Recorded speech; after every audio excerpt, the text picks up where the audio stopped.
Committee will now come to order. Today, we're meeting to report the recommendations submitted to the Budget Committee pursuant to the reconciliation instructions set forth in Title II of Con Res 14, the Concurrent Resolution on the Budget for Fiscal Year 2025.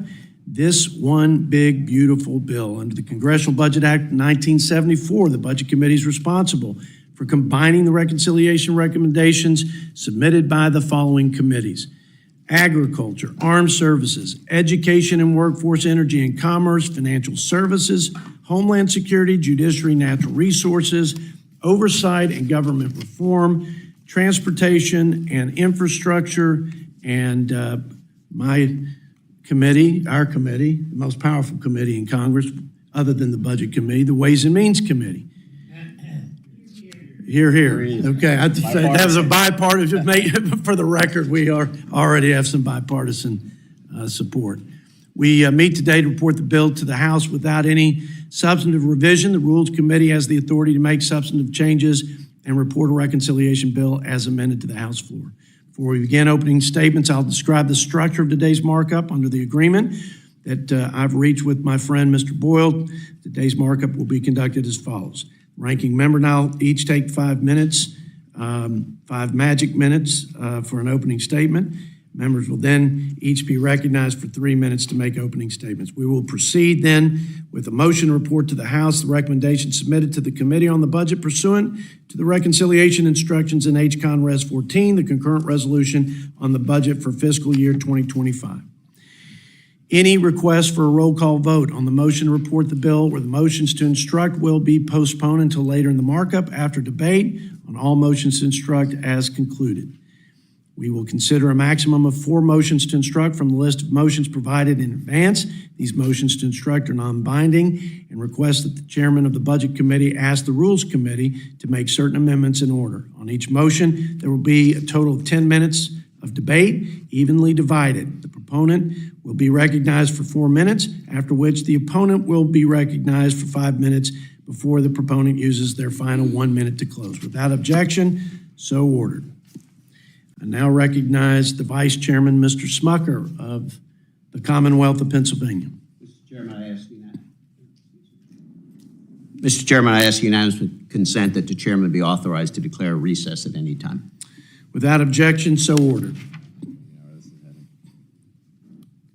I'd like to thank everyone again for joining us here today to undergo an important responsibility of the Budget Committee in accordance with the Budget Act of 74, advancing this reconciliation bill to the House of Representatives, quote, without any substantive revision, end of quote. We will now move to opening statements, and I yield myself 5 minutes for opening remarks. Folks, I've said this from the beginning. This reconciliation bill is the principal legislative vehicle for advancing the full America First agenda to realize President Trump's vision and the House Republicans' unwavering commitment to making America safe and prosperous again. How? By making our borders secure again, by making our laws enforced again, by making our government efficient and accountable again, by making the economy free again, by making American energy dominant again, by making work and the dignity of work and self-reliance an American value again, and by making the spending of the sacred treasure of our citizens responsible again. Today, we stand on the precipice of a generational opportunity to make an unprecedented investment in the safety and security of the American people by equipping our Border Patrol agents and our sons and daughters in the armed services with the tools and resources to safely and successfully do the first and most important job of the federal government, to provide for the common defense. But we also have an urgent responsibility to put in place the policies that will unleash economic growth and future prosperity, reining in wasteful spending, and to begin restoring the fiscal health of our nation, which has been in rapid decline over the last couple of decades. I want to thank Speaker Johnson, Leader Scalise, and the entire conference leadership team for their patience, their resolve, and their steady hand throughout this process. I'm grateful for their commitment to regular order and to ensuring from the very beginning to the very end that this wouldn't be a top-down exercise. It would be truly a member-driven process. I want to thank my colleagues and the chairman of the 11 committees who worked tirelessly to meet the fiscal targets that this budget committee established in our resolution. No other budget committee and no other Congress from either party in the history of this budget committee has done more in a shorter period of time with the reconciliation initiative. A big reason that we were able to accomplish this is because of my budget committee colleagues, my Republican budget committee colleagues, and the seriousness and diligence in which they do their job, their commitment and their conviction to our mission to restore fiscal sanity in this town and in the people's house and in this institution. And I just want them to know that I've never been more proud to work with such committed patriots and public servants. So thank you all. Our budget reconciliation bill, the product of your hard work, folks, the fruit of your labor, is that we're going to advance the most comprehensive tax reform in the history of our great country. And other pro-growth policies that will rein in the regulatory state, that will help right-size the people's government, and that will begin reining in this runaway spending. And after all is said and done, we will reduce the debt to GDP by almost 10 percentage points. And all of this while making a record investment in the security and defense of the United States of America. So it is one big, beautiful bill, but it's only one big, beautiful, and balanced bill because of the folks that you see up here on the dais, my Republican colleagues, and their hard work and leadership. And everybody, our party, our country, and our fellow Americans will be well served because of your efforts. And by the way, we did it with the smallest majority in the House in 100 years. In Washington, people say, when all is said and done, more is said than done. May that not be true of the 119th Congress. Today, let's make good on the American people's mandate by taking President Trump's America First vision and this America First policy agenda and making them a reality in the lives of our fellow citizens. Remember, the American people have spoken. They want a strong country. They want competent leaders. They want common sense policies. And they want from all of us a commitment to putting America and Americans first. Let's give the people what they voted for. And with that, I yield 5 minutes to my friend and ranking member, Mr. Boyle from Pennsylvania. Well, thank you, Mr. Chairman. We will agree this is a big bill for billionaires. Now, we will hear over the course of this hearing a vigorous debate. And frankly, there is a strong divide between Republicans and some other Republicans. There is also a divide between both sets of Republicans. That's good. And this side of the dais. I can speak at least as to why it is every Democratic member will be voting no on the bill for billionaires. Simply put, besides all of the other important issues involved in this bill, this is the overarching truth. It is the biggest tax cuts for billionaires in American history, paid for by throwing 13.7 million Americans off their health care coverage. Now, those aren't my claims. That is not subjective. The nonpartisan Congressional Budget Office just this week confirmed that at least 13,700,000 Americans will lose their health care if the GOP bill for billionaires becomes law. That is bad economics. It is unconscionable. Even conservative Republican Senator Josh Hawley called it morally wrong. I can't believe I'm saying this, but Josh Hawley is right. Now, as to the part where I say this bill's for billionaires, you will hear throughout this debate, as we heard often over the course of the long markups of this week, Republican after Republican members say they must pass this bill, otherwise the tax cuts won't be extended for the American people. That's a disingenuous argument. And Democrats in the Ways and Means Committee proved it. Here's what I mean.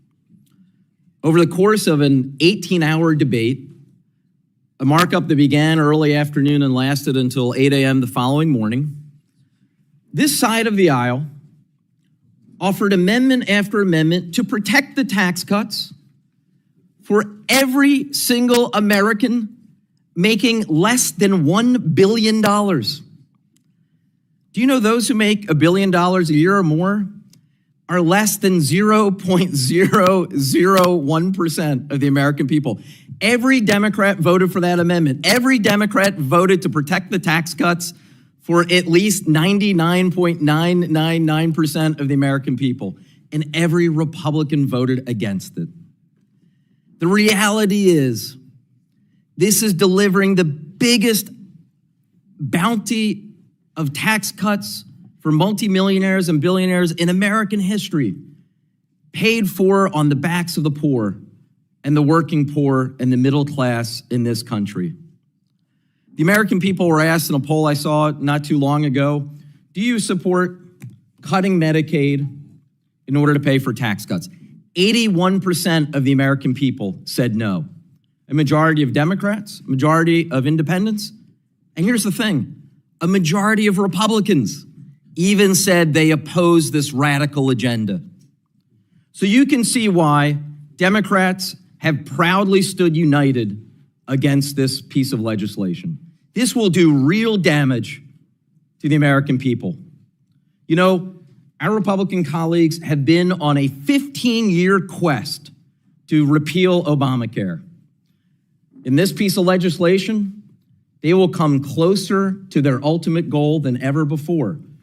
I referenced the 13,700,000 Americans who will lose their health care if this bill passes. About half of that comes from decimating the Affordable Care Act.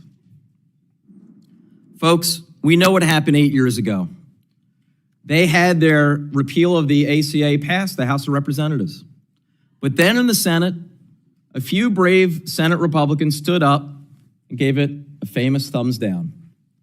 I hope there'll be a few House Republicans who will join with us either today or on the floor if it gets that far next week, and to protect the health care of millions of Americans. Say no to the big bill for billionaires. With that, I yield back. I thank the ranking member and now recognize members for their opening statements. I want to start with my vice chairman and just say how profoundly grateful I am for his steadfast support and strong leadership and again, commitment to our common cause, Mr. Smucker, to reining in this runaway spending in Washington to reignite the growth that we so desperately need to usher in prosperity and to secure our children's future. I know nobody in this chamber and in this town is more committed to that than you, and I'm thankful for you. With that, I yield 3 minutes to Mr. Smucker. Thank you, Mr. Chairman. I want to begin by recognizing your leadership. We would not have gotten to this point without your strong leadership, and also the work of the committee and every Republican member of this committee to get to this point where we're considering this historic bill. You know, when we pass this bill, we will prove that we can deliver substantial tax relief and meaningful spending reductions at the same time. And this one big beautiful bill delivers conservative wins all across the board, and it provides once-in-a-generation tax relief to hardworking families who need it most. And just remember this, when Democrats, if they make good on their word to vote against this bill, they will be voting for a 22% tax hike on average Americans, on every taxpayer. They'll be voting for a reduction in the child tax credit. They'll be voting against an additional $4,000 in tax relief to seniors. They'll be voting for a tax increase on every small business in America. This bill supports Main Street businesses by cutting job-killing regulations, reversing Biden-era overreach, and empowering entrepreneurs to invest, to innovate, and to create jobs here in America. It protects vital safety net programs while demanding accountability, ensuring that taxpayer dollars are used efficiently and responsibly. This bill is a clear fulfillment of our promise to change the way Washington operates. For the first time in years, we're delivering real, measurable reductions in federal spending, $1.5 trillion in direct savings. Those cuts aren't just symbolic. They're the first step in restoring fiscal discipline and changing the trajectory of our nation's debt crisis. So this committee, Republican members of this committee, should be really proud of the work that we've done to get us to this point. We're showing the American people that conservative governance works. It is possible to reduce spending, provide tax relief, and protect core services for vulnerable Americans all at once. In fact, the bill we're voting on today secures more savings than any other reconciliation bill in American history, and again protects families from an historic tax hike, as well as the shadow tax of unrestrained federal borrowing. So this is an important bill, delivers on the mandate that we've been given by the American people, and I urge my colleagues to vote yes on this transformative legislation. Thank you, Mr. Chair, and I yield back. I thank the gentleman from Pennsylvania. Now recognize for 3 minutes my friend from Texas, Mr. Lloyd Doggett. Republicans talk fiscal responsibility, but they practice fiscal irresponsibility. Trump's big, beautiful bill is full of ugly details. Mr. Chairman, there is absolutely no fiscal sanity, as you refer to it, in this bill. What begins as a $4 trillion bit of public borrowing, according to the Nonpartisan Committee for a Responsible Federal Budget, likely ends up adding almost $7 trillion to the national debt. And you Republicans are stone silent on any justification for the trillions you're adding. You only want to change the subject. Because when it comes to more and more tax breaks for those at the top, the billionaire class, too much is never enough, even when it produces fiscal irresponsibility. This bill is laden with budget-busting park for every well-connected donor, from firearm silencers to tanning salons. Even the Wall Street Journal editorialized this week, quote, "It's largely a political document focused more on massaging 100 constituencies than helping the economy grow." And the Libertarian Cato Institute, quote, "It's not significantly pro-growth. It will reduce investment, lower pre-tax wages, and have little impact on total national income." Americans living very comfortably with $1 million or more in annual income will get 310 times more of this bill's benefits than those earning $50,000 or less. Yet there is a way to provide all of the bill's benefits, the good, the bad, and the ugly, to provide all of it to 98% of American taxpayers and still cut this proposal's cost in half. Just limit the benefits to those who earn $400,000 or less annually. And this would mostly ask Elon Musk and the billionaire class, the richest 2% of Americans, to pay the same tax rate that they paid under President George W. Bush and under President Barack Obama, simply going from 37% to 39.6%. Surely, unless you are totally beholden to the billionaire class, that's not too much to ask of Republicans. The ugly bill also devotes $20 billion to undermining our public schools with a new form of private school vouchers. It wrecks our planet and business opportunities with a repeal of renewable energy credit. It expands Trump's ability to destroy opponents by denying their tax-exempt status. It denies health insurance coverage to about 14 million Americans. It's all ponies and rainbows, according to one K Street lobby. But for families, it's a long black storm cloud rolling in fast as they lose access to a physician, food security, and educational opportunity. Of course, Trump's not worried. He has a shiny new Qatari jet in which he and his billionaire friends can fly off into the sunset. I yield back. I thank the gentleman from Texas and now recognize my friend, Mr. Tom McClintock from California for 3 minutes. Thank you, Mr. Chairman. I share the disappointment expressed by some of our Republican colleagues that there's so much more reform that could have been and should have been made in this reconciliation bill. But as Benjamin Franklin reminded the Constitutional Convention, when you assemble a group of people to benefit from their collective wisdom, you will also get their collective folly. He asked them, from such an assembly, can perfection be expected?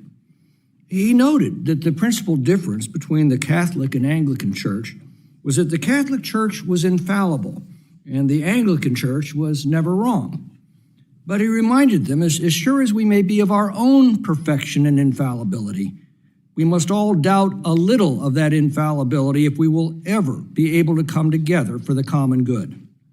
And the common good is clearly served by this bill, with all of its imperfections and disappointments. The only economic indicator that matters is how people answer this question next year. Are you better off today than you were 2 years ago? This bill provides much of the tax and regulatory relief that is needed to revive the American economy.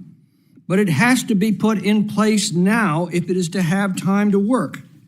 By this time next year, Americans could be enjoying one of the most explosive periods of growth in our history. Only those who remember what it was like to wake up in Reagan's morning in America can know how exciting and joyful that feels. Are we to sacrifice all of that in the quixotic quest for perfection? This is not the end of the fiscal reforms necessary to restore our nation's solvency, but rather the first step. The day after this bill becomes law, we will begin work on the 2026 Budget Act and the next reconciliation bill that will offer the next step toward enacting additional spending reforms. But if we falter in taking this first step, we can't get to the next one. We'll waste the summer squabbling and fuming to the delight of the Democrats and to the despair of the American people. If we succeed, we can then build on that success in the months ahead, adding additional spending reforms, a task that will be made easier by a prosperous and expanding economy and an electorate that can taste the success in their own lives and fortunes. As Lincoln said, it's not can any of us imagine better, but can we all do better? He said, we can't escape history, for we will either nobly save or meanly lose the last best hope of mankind. He said, we must disenthrall ourselves, and then we will save our country. Let's do that today. I yield back. I thank the gentleman and now recognize Mr. Bobby Scott from the mother of all states, Virginia. Thank you, Mr. Chairman. I think the gentleman from the Commonwealth of Pennsylvania is telling you that Virginia is the Commonwealth. Thank you. Thank you, Mr. Chairman. It's hard to take my colleagues on the other side of the aisle seriously when they come here and give speech after speech after speech complaining about the deficit and then support this reconciliation plan that increases the deficit. But this should not come as a surprise because every single Democratic president and presidential administration since Kennedy has left for their Republican successors a better deficit situation than the one they inherited. And every single Republican presidential administration since Nixon's has left a worse deficit situation for the Democrats than the one they inherited, all without exception. So here we go again, a Republican president following a Democratic president. The Republicans are here to make speeches about deficits and debts, and then again set to increase the deficit and national debt just like clockwork. So the reason we have all this debt is because Democrats have not been able to clean up the Republican messes as quickly as they make them. This bill not only increases the deficit, it makes working families pay a price. As a ranking member of the Committee on Education and Workforce, I'm particularly outraged that Republicans want to fund tax cuts for corporations and billionaires by making cuts in educational and nutritional programs. This bill uses taxpayers' money to take resources from public schools, which serve 90% of the students, and divert them to private schools. The bill also harms children's access to school meal programs and makes it harder for students to afford a college education. So there's nothing fiscally responsible about this budget, and working families and middle-class families will pay the price. Programs that keep kids, seniors, veterans, and people with disabilities from going hungry and ensure that students receive a quality education should not be on the chopping block. And after weeks of statements from Republican members that the budget they voted for twice does not cut Medicaid, this bill will rip away health care from millions of Americans using Medicaid and makes health care more expensive for everyone else. This big, bad bill is a collection of bad policies. It kicks millions of people off their health care, threatens food security for millions of families, makes it harder for students to afford education, and diverts taxpayer resources from public schools. It does all of this to give corporations and wealthy billionaires a tax cut, and then it makes our debt worse. I urge my colleagues to vote no on this legislation. I thank the gentleman and now recognize my friend, Mr. Buddy Carter from Georgia, for 3 minutes. Thank you, Mr. Chairman, and thank you for holding this meeting here today. Let's face it, folks, President Trump inherited one big, ugly mess. And what we're doing now is trying to fix that with one big, beautiful bill. We're fighting to get this nation back to the level of prosperity that we enjoyed during his first term. When inflation was low, the border was secure, and our nation was energy dominant. That's why it's not just important, it's essential that we deliver this one big, beautiful bill that will put the United States back on track and reestablish the American dream. The golden age is upon us. Thank goodness. And I'm proud that we're getting that done here in Congress. Without the work we're doing here today, the American people will see their taxes increase. Highest increase they'll ever see. That's why we're getting this done today. We don't want that to happen. We simply can't keep living in a world where government organizations such as the EPA hand out billions of dollars with zero oversight and accountability. That ends now, and thank goodness we've got an EPA administrator who's going to end that and help us end it. One of our former colleagues can do a great job. We can't ignore the fiscal cliff that we're heading towards. This bill will also preserve and protect, strengthen, stabilize, sustain critical programs such as Medicaid from waste, fraud, and abuse so that they work for the Americans who most need it for generations to come. That's right. What we have done in the Energy and Commerce Committee, our part of this, we are stabilizing, we are securing, we are sustaining the program that is intended for the most vulnerable in our society.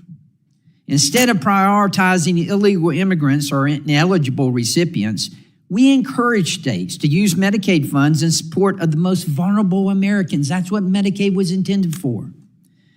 This bill will also help American citizens keep more money in their pockets by removing the tax on tips and overtime.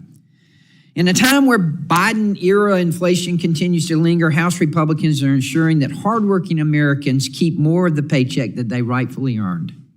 Today, we take another pivotal step towards delivering on the mandate that the American people gave us last November.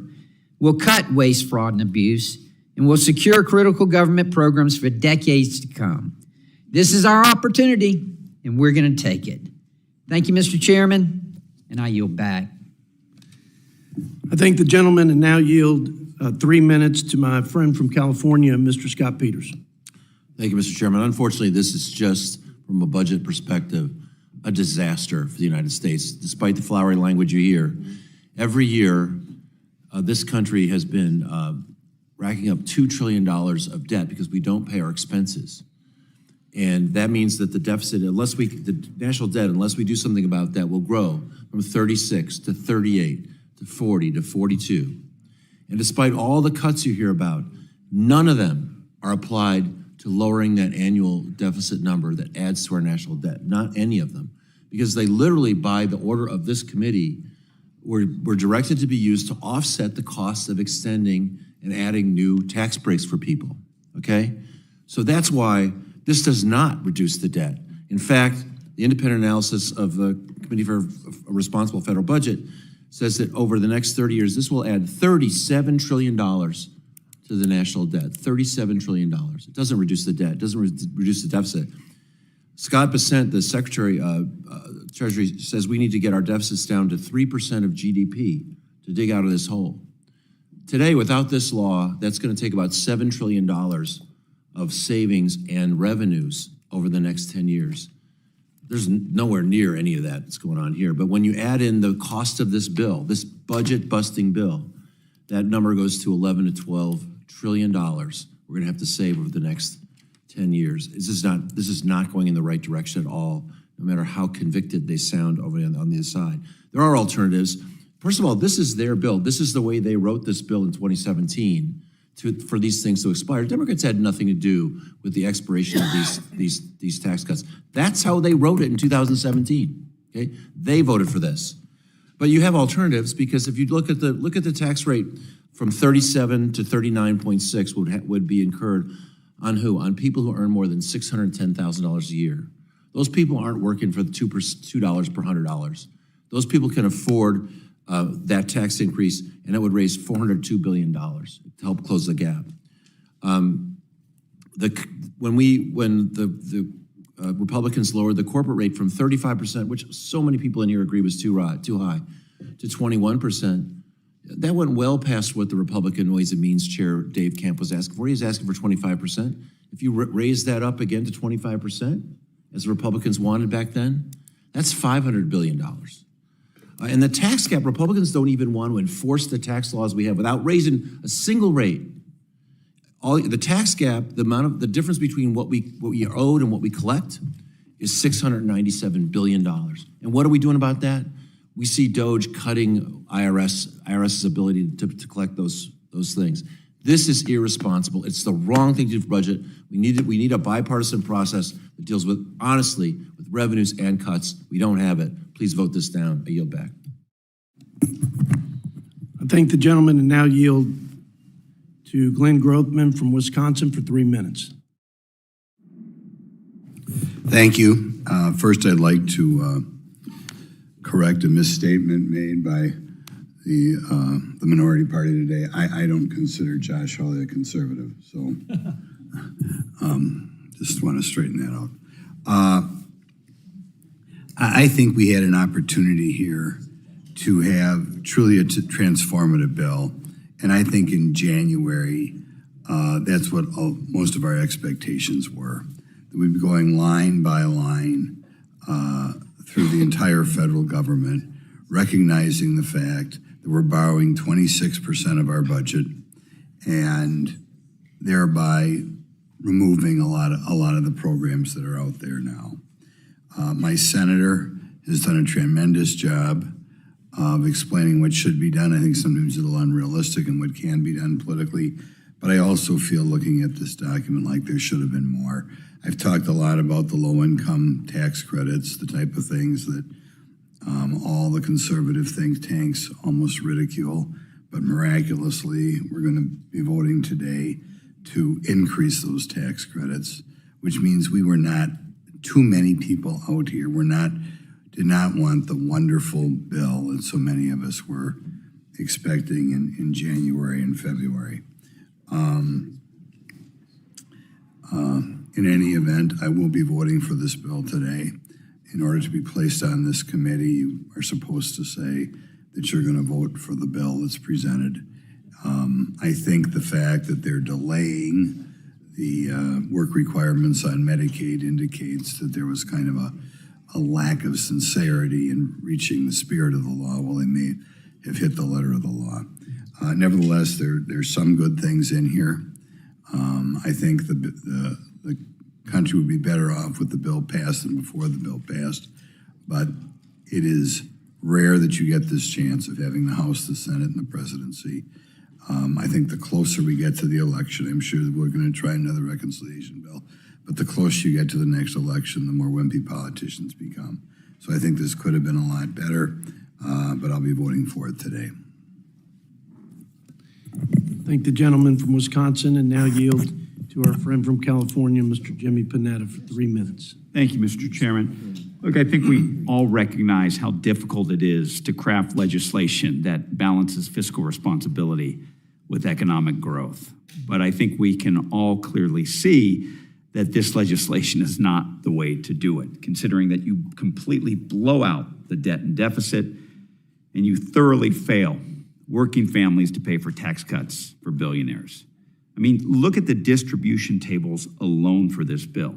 The top 0.1% stand to gain $255,000 in 2027 alone. That's $700 every day for that 0.1%. Yet for those earning less than $50,000 per year, the average benefit is only $265. That's less than $1 a day. That's 310 times more benefit for billionaires. And the consequences of this bill go well beyond that, and they're well documented. The $715 billion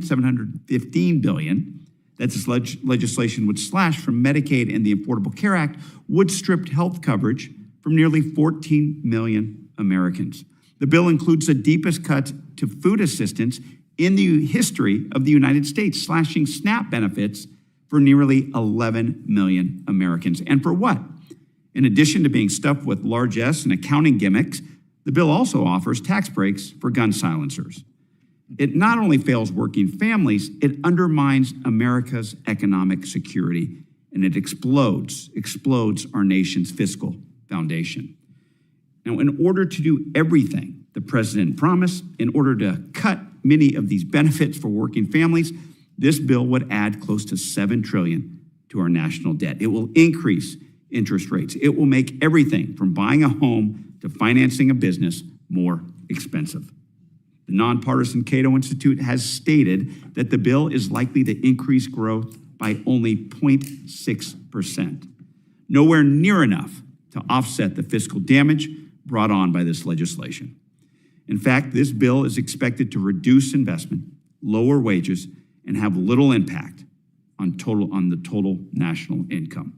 And so as I see it, this bill represents gutting benefits for working families, giving tax breaks to billionaires, giving in to exploding our national debt, and giving up on the fiscal health of our nation, and therefore giving up on our obligation to our children's and our country's future. That's why I oppose this bill, and so should you. Thank you, Mr. Chairman. I yield back. I thank the gentleman and now yield 3 minutes to our friend, Mr. Ben Klein from Virginia. Thank you, Mr. Chairman. I'm going to respectfully disagree with my friend and colleague from California.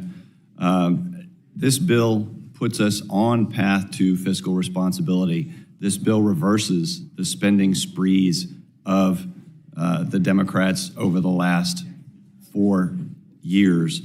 This bill right-sizes a bloated bureaucracy. This bill reins in mandatory spending. And there are many wins that should be commended within this bill that will provide Americans with the tax certainty that will lead to stronger investment and greater economic growth.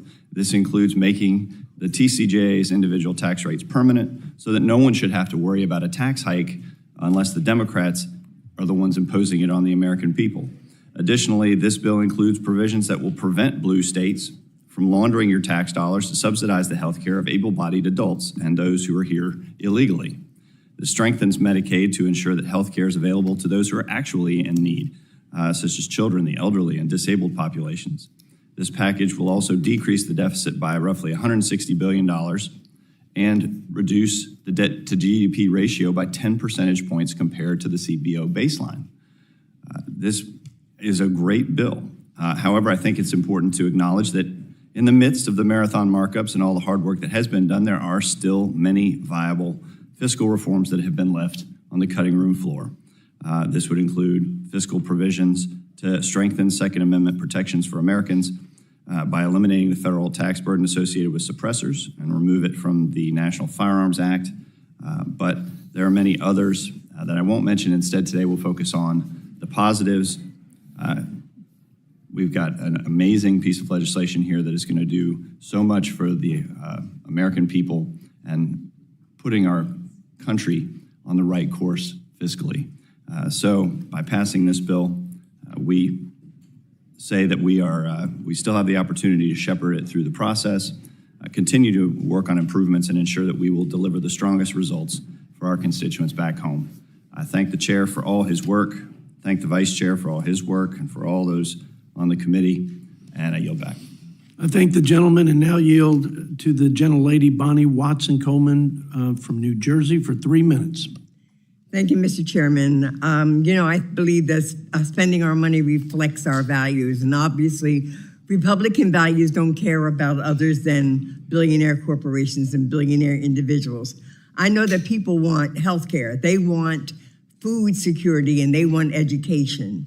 So I speak in strong opposition to this bill that we're marking today. When we came together in February to mark up the resolution, Democrats began to ring the alarm on what was being proposed. We were told not to worry. This was a blueprint. No specific cuts were mentioned in the resolution. Now, a few months later, we have a bill, and it does exactly what we feared it would do.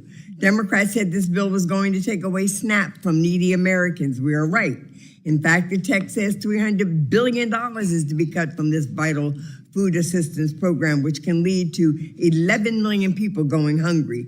Democrats said that this bill was going to kick people off Medicaid. Looks like we were right about that, too. The bill cut $715 billion to the program and will kick 13.7 million Americans losing health care. Democrats said that the tax cuts will be going to the rich.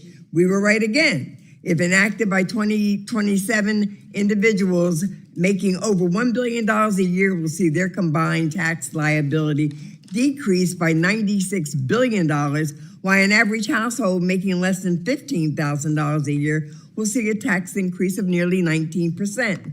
Along with the most well-known problems of this bill, there are a lot of other things to dislike as well. The bill caps the amount of federal student aid, restricts Pell Grant eligibility, eliminates supplemental retirement payments for federal workers, reduces the funding of the Consumer Financial Protection Bureau, sells off public lands to pay for handouts to big oil, eliminates critical programs like LIHEAP, and builds the president's ridiculous border wall, to name a few. I don't understand how my colleagues on the other side can say with a straight face that this will benefit the American people. It only benefits those billionaires like Elon Musk and Jeff Bezos. I have over 124,000 constituents who rely on Medicaid, of which over 60,000 are children. These are real people who will have to face the real-life consequences of my colleagues' vote. Just imagine telling those children that you cut access to their health care so that some guy can deduct the cost of their private jet. In my eyes, this legislation is truly evil. I don't see how any of my colleagues in good conscience could vote for this to advance this bill. We must stop it before it can pass out of this committee. So I ask that all of you join me in voting against this monstrous package. Thank you, Mr. Speaker. I yield back. I thank the gentlelady and now yield 3 minutes to my friend from the Hoosier State, Mr. Marlin Stutzman.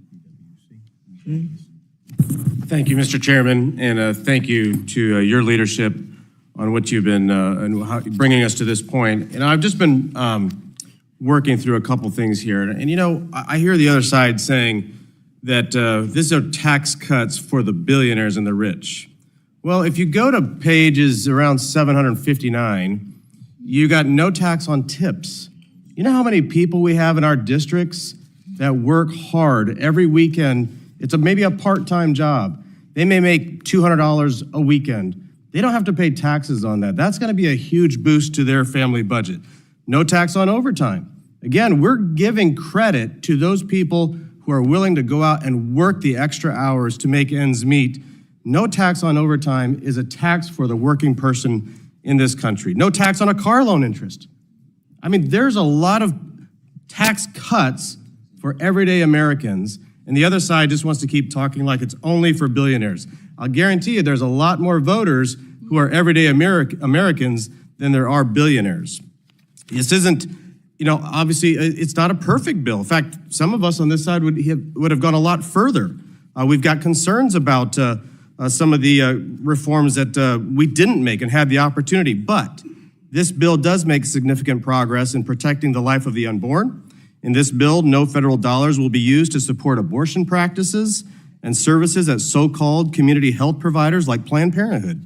The fundamental right to life for the unborn should be protected, and I'm glad to see consensus across the board to have this provision included. Many states, I want to go back to Medicaid, many states use Medicaid, a program that is intended to serve the most vulnerable as a way to launder federal funds at their disposal. Federal spending on California's Medicaid program exceeds the entirety of Florida's entire state budget. Think about that. California's Medicaid program is larger than Florida's entire state budget. In 2025, the federal government will spend almost $190 billion on Medicaid just in California and California and New York alone. This is over 32% of total federal government spending on Medicaid. It's out of control. It's ridiculous. So even with this spending, states like California and New York spend far less on vulnerable populations than they do on able-bodied adults and illegal aliens. Medicaid should be for U.S. citizens only who are most in need, not for states to bolster their own budget at the expense of all other Americans. I want to say this is a great start to getting our economy back on track. Watching President Trump travel around the world, bringing back trillions of dollars of investment to America is going to spur our economy. Letting Americans keep more of their own hard-earned tax dollars is going to make a big difference, and I'm glad to support this bill. I'll yield back. I thank the gentleman and now recognize Ms. Stacey Plaskett from the Virgin Islands for 3 minutes. Thank you, Mr. Chair, and my fellow member of the Ways and Means Committee, which I agree is the greatest committee in the Congress. We have come to the end of a very long week here in Washington, and anyone watching now will likely have watched this week as we work through the night. Starting on Tuesday, Ways and Means Committee spent over 18 hours working through the night and into Wednesday trying to avert the catastrophic impact that this legislation will have.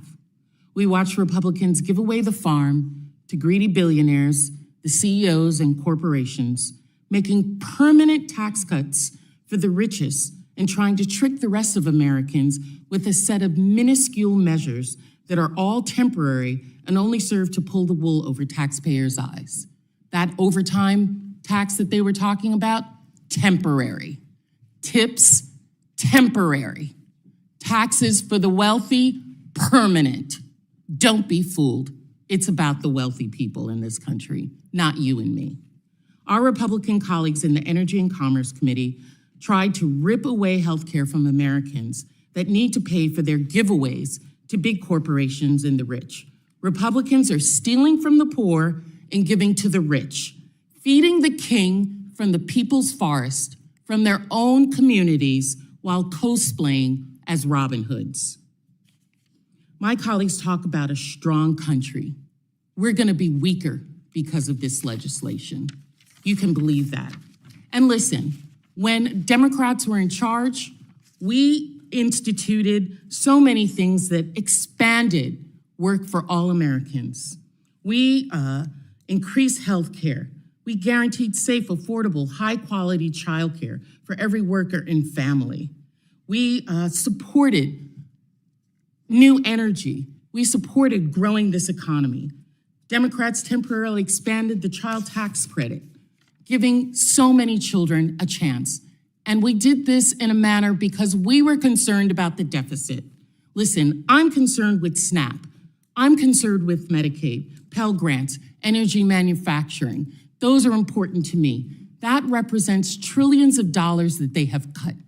But if they're really interested in being fiscally responsible, then don't give such big cuts to the rich.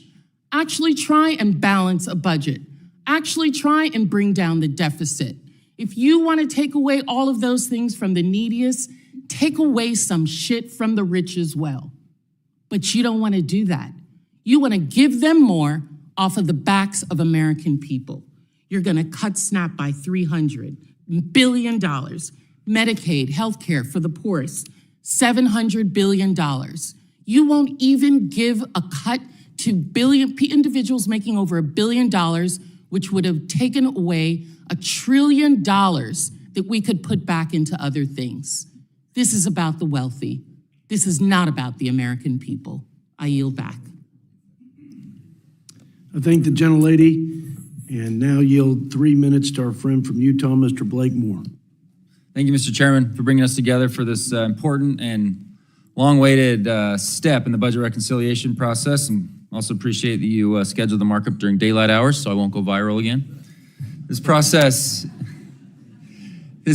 across all authorizing committees, this has been years in the making. I know those of us on the Ways and Means Committee have been working on this, working on the potential for this opportunity for over a year, just dedicated to this one moment right now. And we're excited to be able to deliver real results for all Americans. The reconciliation process is not easy. It's certainly not perfect. Reversing Washington's debt culture has been one of my top priorities since joining Congress, and we have to break the habit of appropriating with rushed deadlines and inefficient processes and rework our process so we can put together strong budgets with input from more members and more committees. And we're getting 11 different committees involved in this one specific thing. I look forward to the day when Congress votes on 100% of the budget every year, rather than just leaving 2/3 of our budget on autopilot. But this is a big step to limiting that future debt growth. We have no other opportunities to address mandatory spending than to do this through the budget reconciliation process. Our members have put in very substantial work, landmark legislation for the history books. This bill unlocks the largest reform to that mandatory spending in history, almost 4 times the record set under Speaker Gingrich in the 90s, at a time when we have the narrowest margins in history. We're also making reforms to programs that have grown so much over the years that there's no other opportunity, no other bill that you can do it under budget reconciliation. And there's obviously still more to do. So thank you again to Speaker Johnson, Chairman Arrington, and other members who have contributed to making this possible today. We're not here to make edits to the committee's work. That's not an option for us procedurally. And I look forward to reporting the bill of our Budget Committee over to the Rules Committee, which will unlock the next step and getting it out of the House of Representatives. Above all, I want to stress to anyone watching at home that this bill is the product of months of deliberation and negotiation. My Budget Committee colleagues and I have voted on these revenue targets 3 times, and each authorizing committee has gone through its respective process to bring us these results today to accept or reject. Our job is to set targets. No one thought they were possible, but today we are spending less than the committees were allowed and saving more than we were instructed to do. This is a huge win. To get out of our debt crisis, we need to undergo this exercise regularly. We cannot think of this as a one and done, even if we truly want to reverse our debt to GDP ratio. I want to thank the leadership of this committee again, and as the reason we've been able to pull together almost $1.6 trillion in savings. It's significant, and I look forward to going through this bill today and urge my colleagues to support it, and I yield back. Some of the Ways and Means Committee members, after you fell asleep the other day, decided to chip in and equip your chair with an electric shocking mechanism so that would not happen on our watch. I hope that is also a bipartisan proposal. With that, to my friend and fellow Texan, Veronica Escobar, for 3 minutes. Thank you, Mr. Chairman. I'd like to address the American people because here we are on the precipice of passing the biggest tax breaks in American history for billionaires, and they are being funded by cutting services and programs to the American people, to hardworking Americans. In fact, this bill represents the biggest cuts to Medicaid and nutrition programs in American history. And Mr. Chairman, I remember when we were here debating the bill at the onset, and nearly every Republican said, oh no, there will be no cuts to Medicaid. That's not what we're doing. But we know for a fact, and we stated that that's what was going to happen. And in fact, that's why many of my Republican colleagues are afraid to face their own constituents at town halls, because the American people know that they can see through this smoke and mirrors. And in fact, Republicans are still saying that this bill only impacts able-bodied Americans who refuse to work. Nope, not true. And you don't have to take my word for it. Let me read you what a Republican has said. We're not, and this is a quote, we're not talking here about just work requirements. The House goes much, much, much further than that. This is real Medicaid benefit cuts. I can't support that. No Republican should support that. We're the party of the working class, and we need to act like it, end quote. Who was that? That was Republican Senator Josh Hawley. He even called this bill a tax on the poor and on hardworking Americans. So I agree with most of what Josh Hawley said. I would disagree that Republicans are the party of the working class. Democrats have supported paid family and medical leave, affordable high-quality childcare, universal pre-K, the expanded child tax credit, health care expansion, making the wealthy pay their fair share. Every Republican last Congress voted against that. So they're not the party of the working poor or the hardworking Americans. And this bill doesn't just strip benefits for hardworking Americans. It hurts future generations by adding $7 trillion to the national debt. They're literally borrowing money from the future so that billionaires can get their big tax breaks. That's not working or protecting hardworking Americans. That is crushing hardworking Americans, making their lives harder. This bill doesn't make America better. It makes Americans sicker, poorer, and hungrier. That's why we will all be voting no. We urge some of our colleagues to listen to their own constituents who do not want them to pass this bill. Mr. Chairman, I yield back.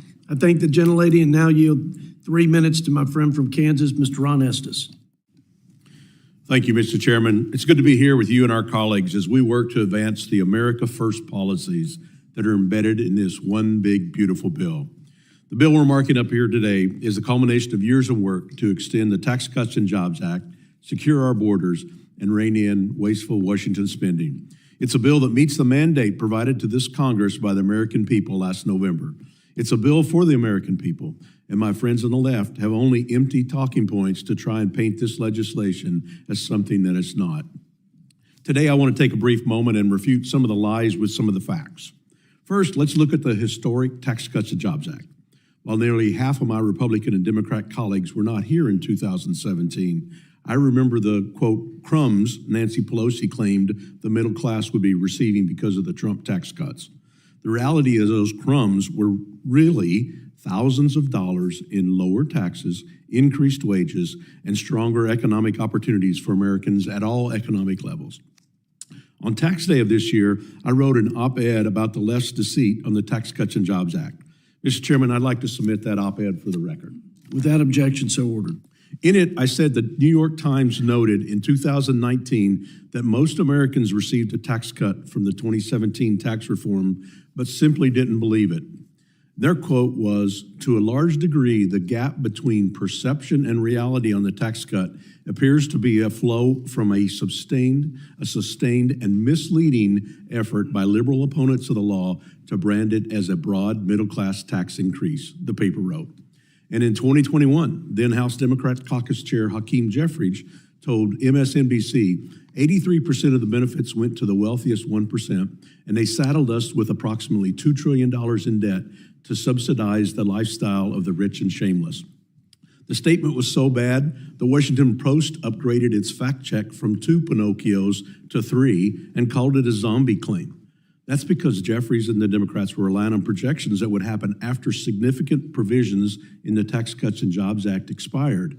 The same provisions Republicans are trying to save today and Democrats are trying to stop. In the op-ed, I went on to say the flow of misinformation has convinced the broad swath of Americans that they didn't receive a tax cut, which they did, and the same cast of deceivers is trying to dupe Americans by promoting the extension of the law as a tax giveaway for millionaires and billionaires, which it isn't. The Joint Committee on Taxation said Americans making between $30,000 and $80,000 would pay 15% less in taxes in 2027 under our bill, a nearly double higher percentage than those making over $1 million. Nevertheless, we're already seeing success in our physical and financial security. This week, we learned the annual inflation rate is the lowest it's been since Joe Biden first took office more than 4 years ago. Let me be clear, prices are too high, and the impact of inflation is still hurting Americans and hurting Kansans, but we finally turned the page. Mr. Chairman, this bill, particularly the pro-family, pro-worker, pro-growth provisions, is critical to preventing a massive tax increase for everyday Americans to give our economy a boost, secure our border, and bend the curve on decades of Washington waste, fraud, and abuse spending. I urge my colleagues to support this one big, beautiful bill, and I yield back. Thank the gentleman from Kansas, and now yield 3 minutes to the gentlelady, Ms. Becca Ballant from Vermont.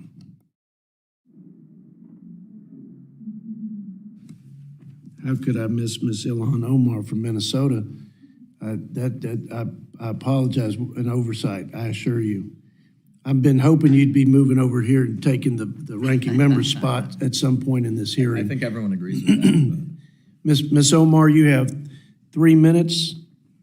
Thank you, Mr. Chairman, and I think we're all happy with our ranking member on this side of the aisle. We hear the Republicans talk about big, beautiful bill. I think this is a big, ugly bill. Let's call it what it is. It is the largest transfer of wealth from the poor to the rich in U.S. history. This reconciliation package proposes devastating cuts to Medicaid and SNAP. My Republican colleagues will tell you that they are just going after waste, fraud, and abuse, but let's be clear. The only way to slash this much safety net spending is by making it harder for people to survive. Their changes will kick millions of Americans off their health care and nutrition assistance. That means more untreated illnesses, more hungry children, more preventable deaths. This isn't just line items in the budget. There are people's lives, the sacrifice of human dignity and of life itself.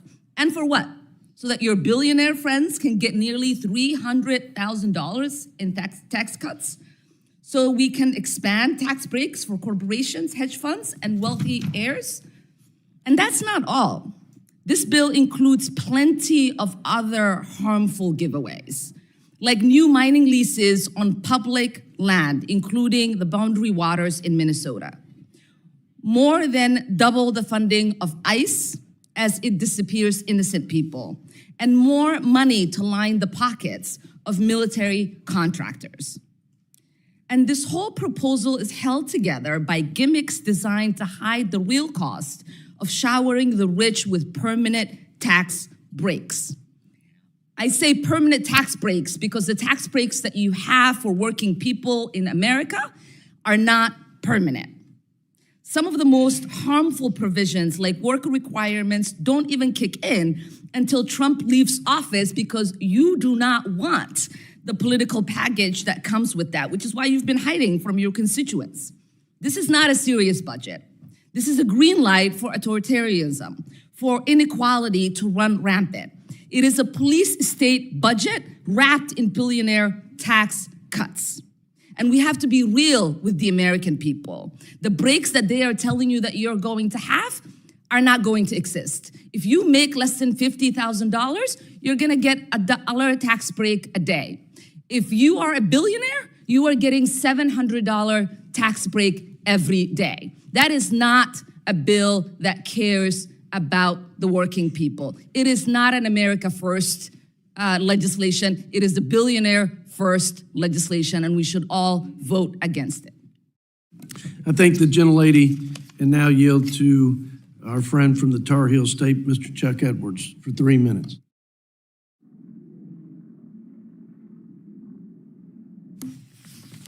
Thank you, Mr. Chair.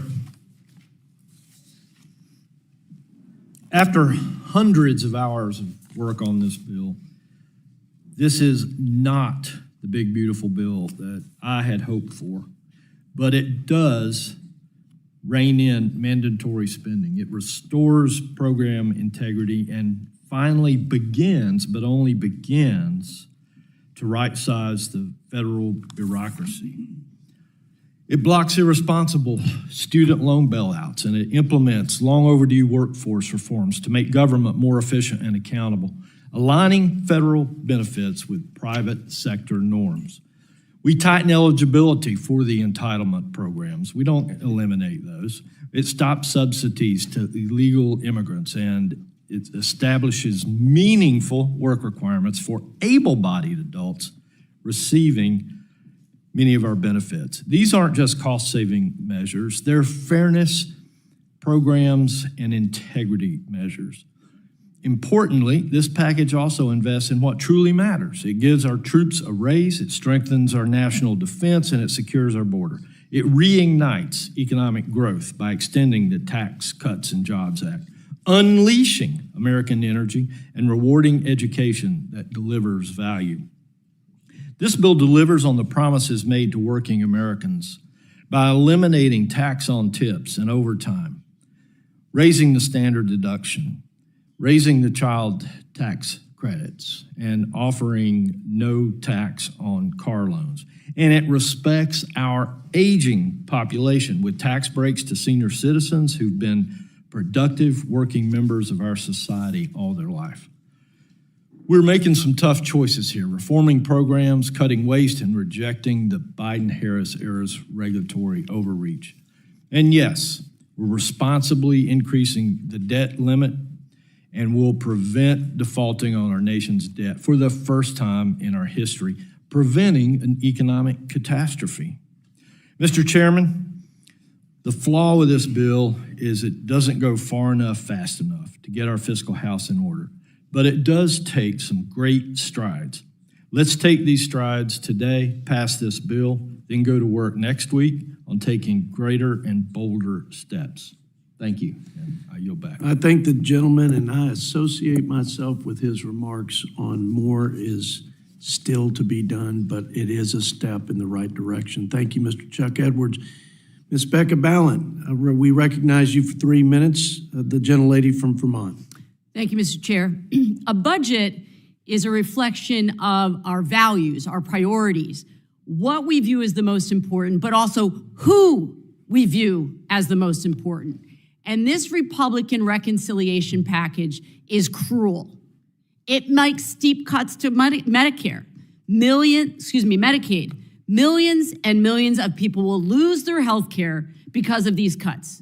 Rural hospitals across this country will close because they're not going to be able to keep their margin. Medicaid is that margin. Now, my Republican colleagues had voted twice on the previous budget, and they made steep cuts to Medicaid, and they said over and over and over again, we are not cutting Medicaid. And yet here we are. And my Republican colleagues are making cuts to Medicaid, and millions of people are going to lose their health care. That is the reality of it. But it's not just a cruel budget, it's also a very cynical one. And why do I use the word cynical? Because these cuts to Medicaid and to food assistance programs are being made to pay for massive tax breaks for the very wealthy. It's food and health care versus giving more money to people who don't need Medicaid, who don't need food assistance. So yes, I think it's cruel and I think it's cynical. And get this, despite being lectured repeatedly by Republican members of this committee about our country's deficit, this bill actually adds trillions of dollars to the deficit. I'm serious, I'm not making this up. Trillions of dollars to the deficit being added. So people will lose health care, kids and the veterans will go hungry, rural hospitals face closures, and yet the very rich will get even richer at the expense of our children and grandchildren who will shoulder the burden of that additional debt. Americans overwhelmingly do not want these cuts to Medicaid and to food programs. 81% say no. And when they see the full impact, when they realize what is being done in their name, they will be outraged because it is a betrayal. Absolutely. Americans can't pay their rent right now. Grocery prices are too high. Prescription drug prices are too high. Costs are going to continue to get higher because of Trump's stupid tariff game. This is Trump's economy, and it's rigged against working people. This budget is not for working people. It's not for the middle class. It's not for those folks who we all have in our districts living paycheck to paycheck. It's not for rural communities where health outcomes are the worst. Our constituents are struggling, and we're supposed to be their voices in this committee. Let's not add to the struggles of people back home. Our constituents deserve so much better than this. And Americans are fed up with the way that they are being treated. I yield back. I thank the gentlelady and, now yield 3 minutes to our friend from North Carolina, Mr. Addison McDowell. Thank you, Mr. Chairman. There have been some rumbles over the last 24 hours, but one thing remains steadfast. At the end of the day, Republicans will deliver on the mandate we were given by the American people and put forth one big, beautiful bill. We are already seeing a different country under President Trump. Border crossings are down 90%. Inflation is at its lowest rate since 2021, with egg prices down 10% in the last month and gas prices down 12% from last year. The bill before us today includes many provisions that will double down on President Trump's agenda of peace and prosperity. If all one did was follow the mainstream press, it would be easy to get distracted by the debate over various provisions. This morning, I want to remind my Democrat colleagues what this legislation is really about. This is about providing tax relief to millions of our constituents and preventing one of the largest tax hikes in American history. It makes historic investment in our country's border security. If you don't believe me, or if you scoff at that notion, then I ask you to learn about how many families, like mine, have lost a loved one to fentanyl smuggled across our southern border. And this is also about fairness. No more illegal immigrants getting free health care paid for by my constituents. That's wrong, and everyone here knows that. While I know there will likely be updates to this legislation as it continues through the process, the main components will not change. Let's provide tax relief for people who need it. This is a big, beautiful bill, but also the course correction that we need. Let's make a generational investment in our border security. Let's unleash American energy like we did during President Trump's first term, and let's prioritize taxpayers over illegals. Mr. Chairman, I am proud to support moving this big, beautiful bill through the process, and I urge my colleagues to do the same. I yield back. I thank the gentleman and yield 3 minutes to the gentlelady, Miss Marcy Kaptur from Ohio.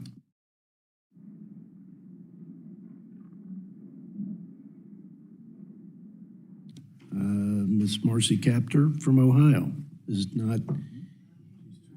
Oh, there you go. Ms. Kaptur for 3 minutes.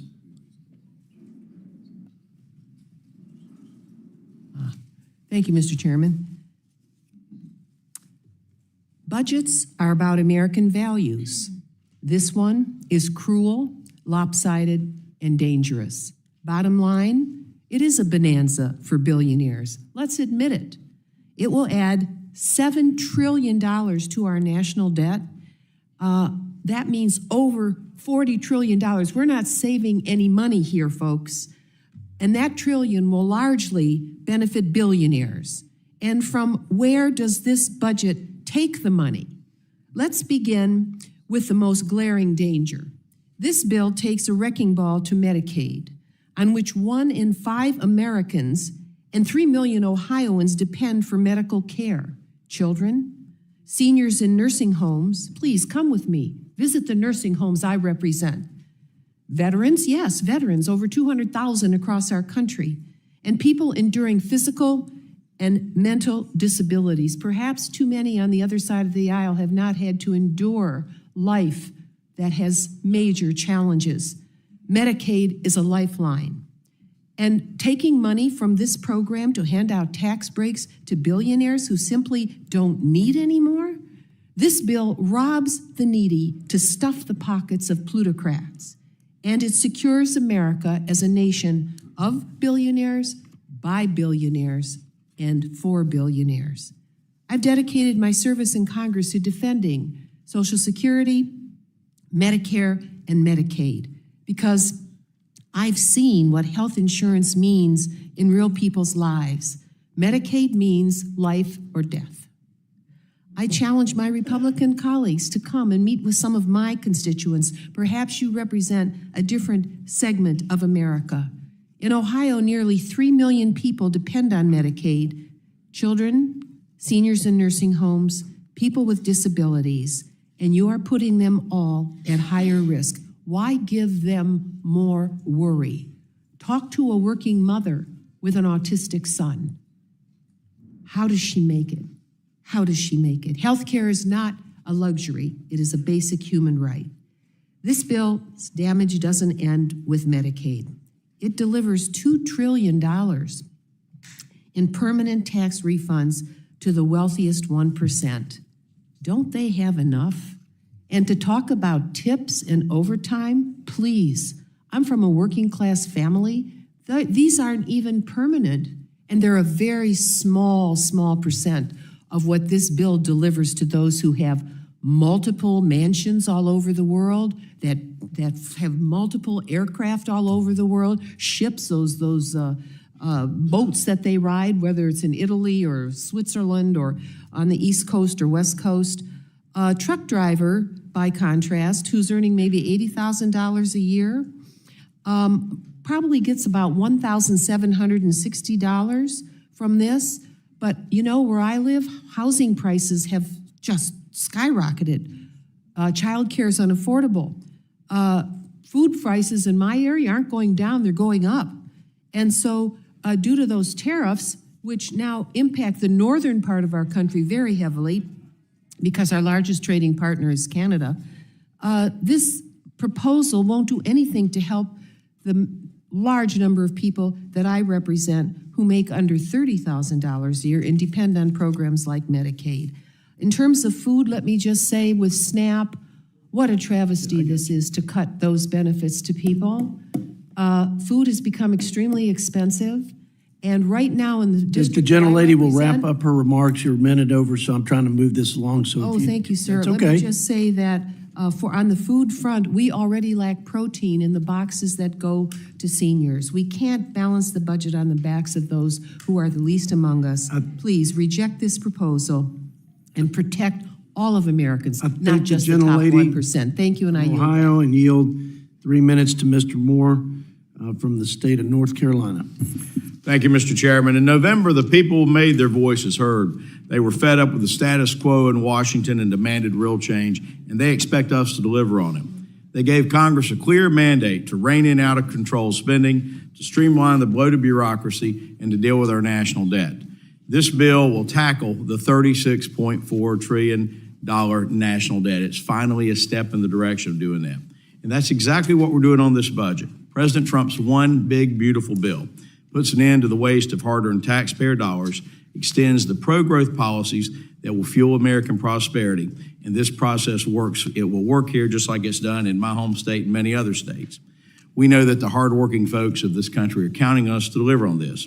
At the end of the day, this budget will achieve $4.2 trillion in savings.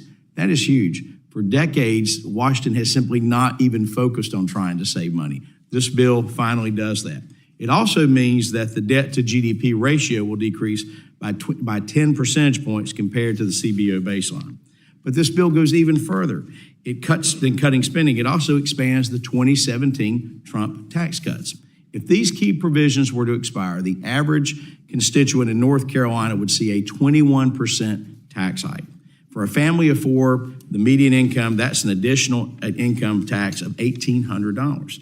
So this means relief for every American hurting from Biden's destruction of our economy.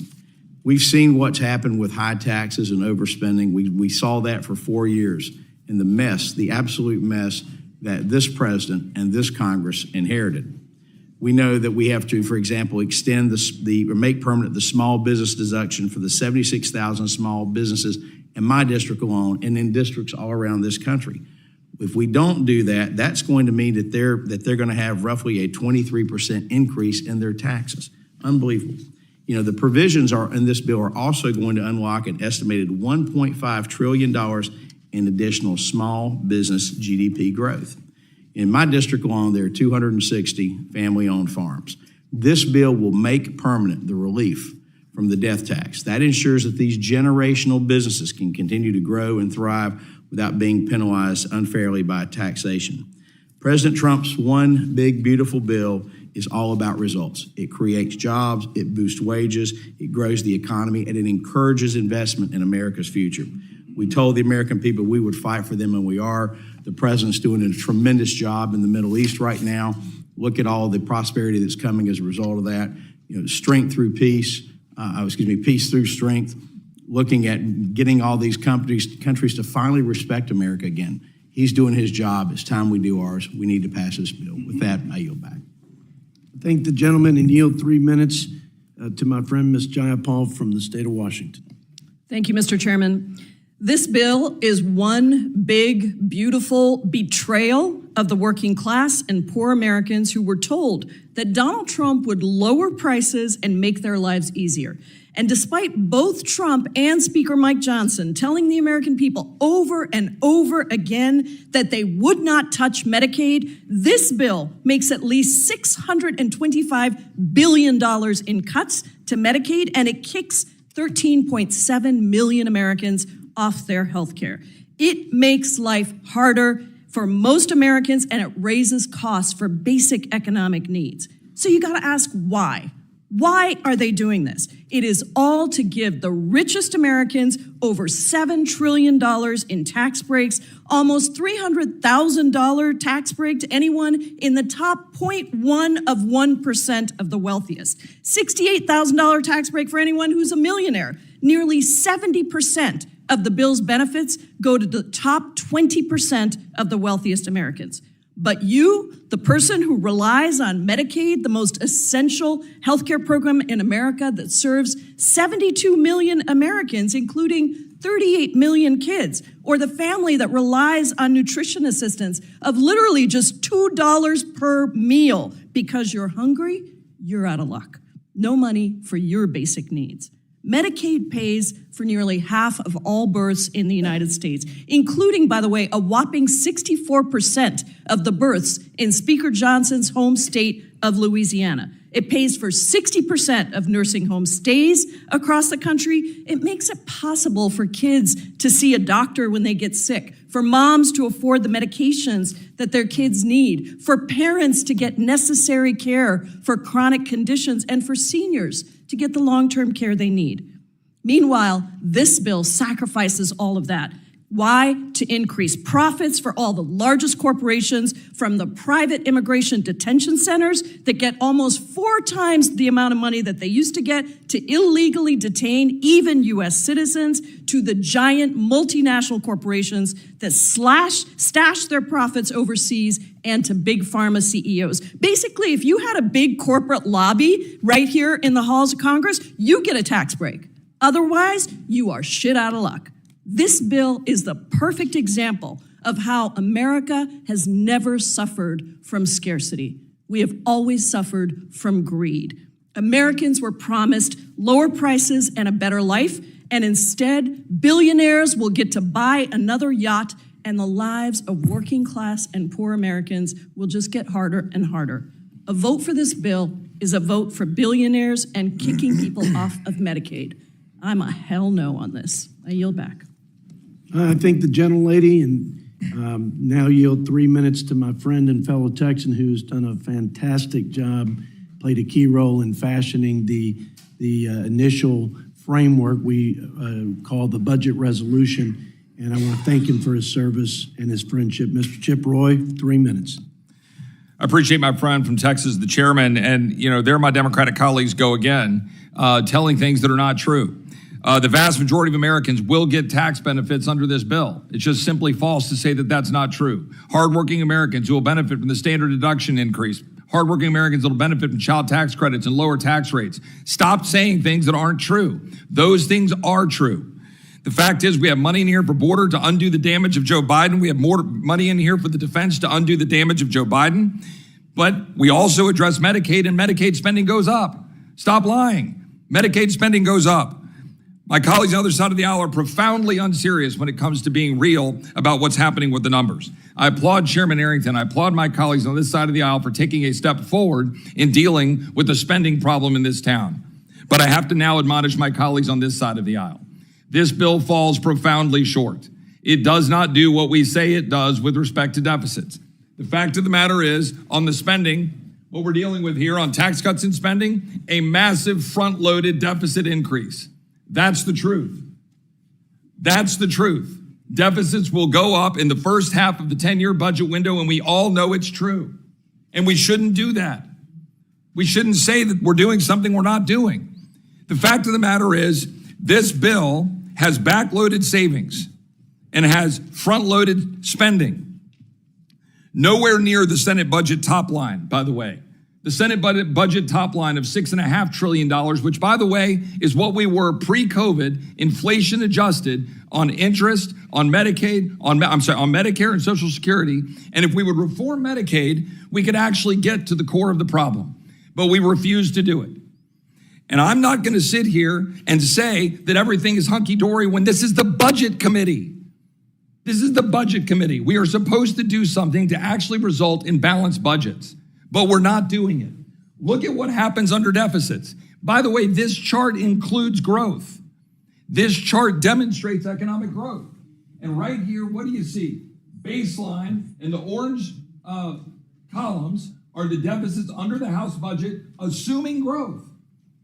Only in Washington are we expected to bet on the come that in 5 years, then everything will work. Then we will solve the problem. We have got to change the direction of this town. And to my colleagues on the other side of the aisle, yes, that means touching Medicaid. It went from $400 billion in 2019 to $600 billion this year. It'll be over $1 trillion in the 2030s. We are making promises that we cannot keep. We do need to reform it. We need to stop giving 7 times as much money to the able-bodied over the vulnerable. Why are we sticking it to the vulnerable population, the disabled and the sick, to give money to single able-bodied male adults? We shouldn't do that. We should reform it. But guess what? That message needs to be delivered to my colleagues on this side of the aisle too. We are writing checks we cannot cash, and our children are going to pay the price. So I am a no on this bill unless serious reforms are made today, tomorrow, Sunday. We're having conversations as we speak, but something needs to change or you're not going to get my support. I yield back.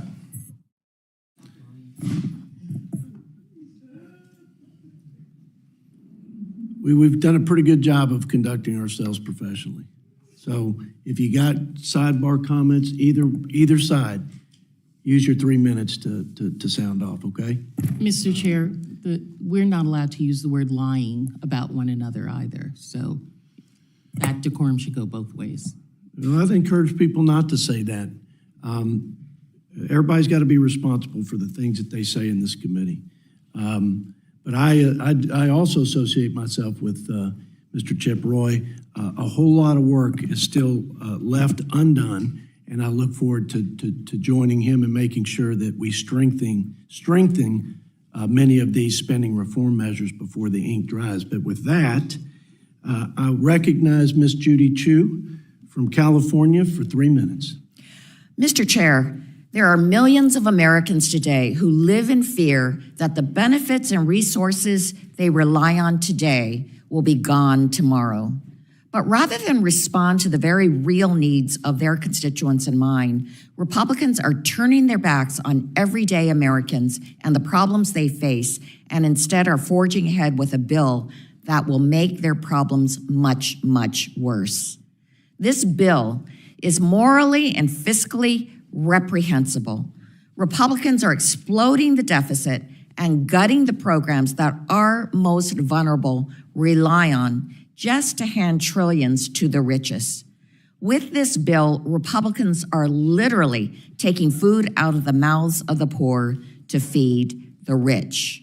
Now, Republicans are claiming that this bill helps middle-class people with their meager measures like lifting the tax on tips and overtime. But guess what? These provisions expire. But the tax giveaways to billionaires, they are permanent. And what happens when the expirations do happen? Well, all we have to do is look at the Joint Committee on Taxation's distributional analysis. Yes, they are nonpartisan, and they have looked at what will happen down the line. 6 years from now, when those provisions expire in 2031, the poorest 20% of taxpayers in our country will owe an astonishing 455% more in federal taxes. Comprehend that, 455% more. That very same year, the top 5% richest in our country will see their taxes go down by 7%. A huge profit for people who don't need it.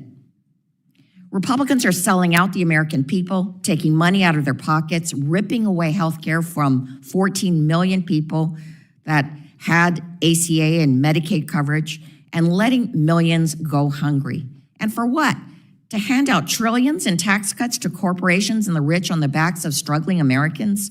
If that isn't reprehensible, I don't know what is. Today, I think of my constituent Nancy from Pasadena, who has stage 5 kidney failure. She relies on Medicaid, SNAP, and Social Security to keep a roof over her head, food on her table, and continue her treatment. Nancy deserves better, and all of my constituents deserve better, and so do yours. I oppose this Republican budget scam, and I will never vote to kick my constituents like Nancy off their health care. This is shameful, and I say no to this bill. I yield back. I thank the gentlelady from California and now yield 3 minutes to the pride of the Palmetto State, Mr. Ralph Norman. Mr. Chairman, I want to thank you for the job you've done on the Budget Committee. You've held fast. You've kept this committee going, and I just want to thank you and give you the credit for it. Great leadership. To my left, for my friends on the left, let me classify it this way. You're being untruthful. You can say however you want to say, but to say we're cutting Medicaid, Medicare, Social Security is simply untruthful. You cannot cut Social Security anyway. And, you know, what this boils down to is a complete, we're operating on two different universes. You think the tax money is yours, government is your God, and that's what your bottom line that you have. You supported an administration and Joe Biden that train wrecked this country by letting 15 to 20 million illegals in this country where we have paid a price and are continuing to pay a price. Now, where are we on this bill? The tax cuts are great. The tax money is the taxpayers, not the government bureaucracy. And what we're dealing with now is so many good things that are happening. You can use class warfare, rich, poor, black, white. You're off base. 77 million people told you were off base, and you're still off base. But here's the questions I would ask, and Mr. Chairman, I know you know this. Is it right for healthy, able-bodied Americans that could work, that don't work? It's over 25 million healthy, able-bodied Americans that don't work. Is it right for them to have a paycheck? I don't think so. Is it right if you're an illegal alien, which the right side of this aisle, my Democrat friends led in this country, if you're an illegal, is it right to have illegals cashing checks with money we don't have? And to phase this in for 4 years, we're telling a healthy body, healthy American that you got 4 years to get a job? No, the payment stops now. If you're an illegal, the payment stops now. On the IRA, a lot of these credits have been in existence for 30 and 40 years. And you're talking about giveaways. We want to help those who really need help. And that's what we are. That's the heart of this. Sadly, I'm a hard no until we get this ironed out. And I think we can. We made progress, but it just takes time. And it's time that if we're going to continue to have just what I mentioned, able-bodied Americans getting checks, illegals getting checks, subsidies that go to corporations that shouldn't get them, I'm out. So thank you for, Mr. Chairman, again, for what you've done, and thank you for this Budget Committee. I yield. I thank the gentleman from South Carolina and now yield to Mr. Paul Tonko from New York for 3 minutes. Thank you, Mr. Chair. I'm in strong opposition to this big, cruel, immoral, irresponsible, deficit-driving bill. You know, it was worth it to endure approximately 26 hours of the Energy and Commerce markup on this bill. It's what we're supposed to be doing here, fighting against the forces that want to make everyday Americans sicker, hungrier, and poorer. Unfortunately, those forces are the Republican majority, the President of the United States, and the richest individuals known to man. On top of the countless constitutional crises, in the throes of a housing and cost of living emergency, and in the face of catastrophic climate change, Congress is set to make the largest cuts to health care, food assistance, and environmental policy in American history. We're also apparently going to give another massive win to all the big tech oligarchs who paid millions of dollars to buy access to the Trump administration. It's clear that instead of serving the American people, Republicans are here to serve big business interests and tech industry executives. Executives who, mind you, want to move us away from liberal democracy and toward an authoritarian system where they rule supreme. Right now, millions of Americans lack access to clean drinking water at home. So what is the Republican agenda to fix that? Infringe on state rights to regulate AI, an industry that is on the track to consume more water than small countries.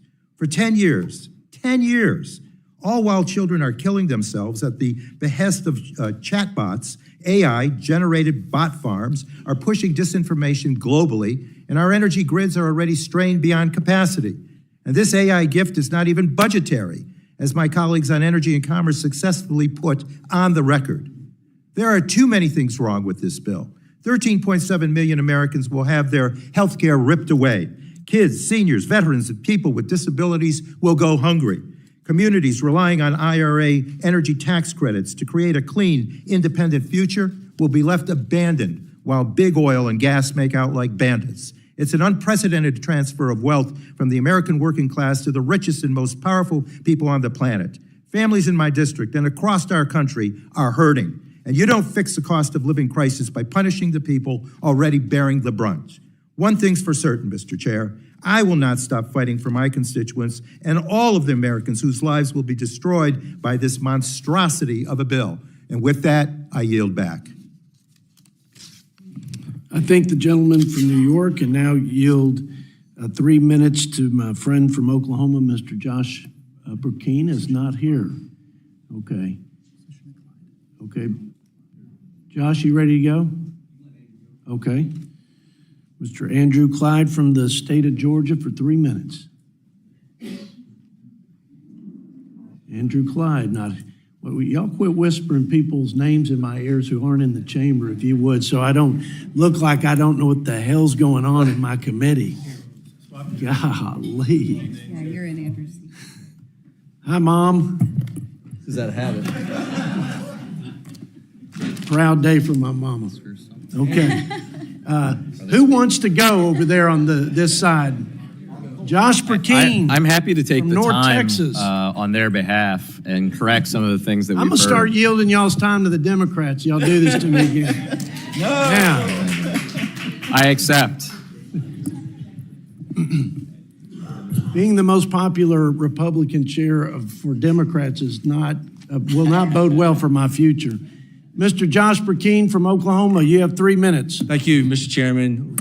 Look, apart from being someone that represents Christ in the way that I operate in this building and being a good husband and a great father to my children, something stands out to me more so than anything else in the way that I conduct my life. It is to be a person of truth. And I think as some of us are having real consternations this morning because of feeling like that there is truth on both sides. We had a blueprint, but there's also truth in the fact that $50 billion was added that is not a part of the blueprint.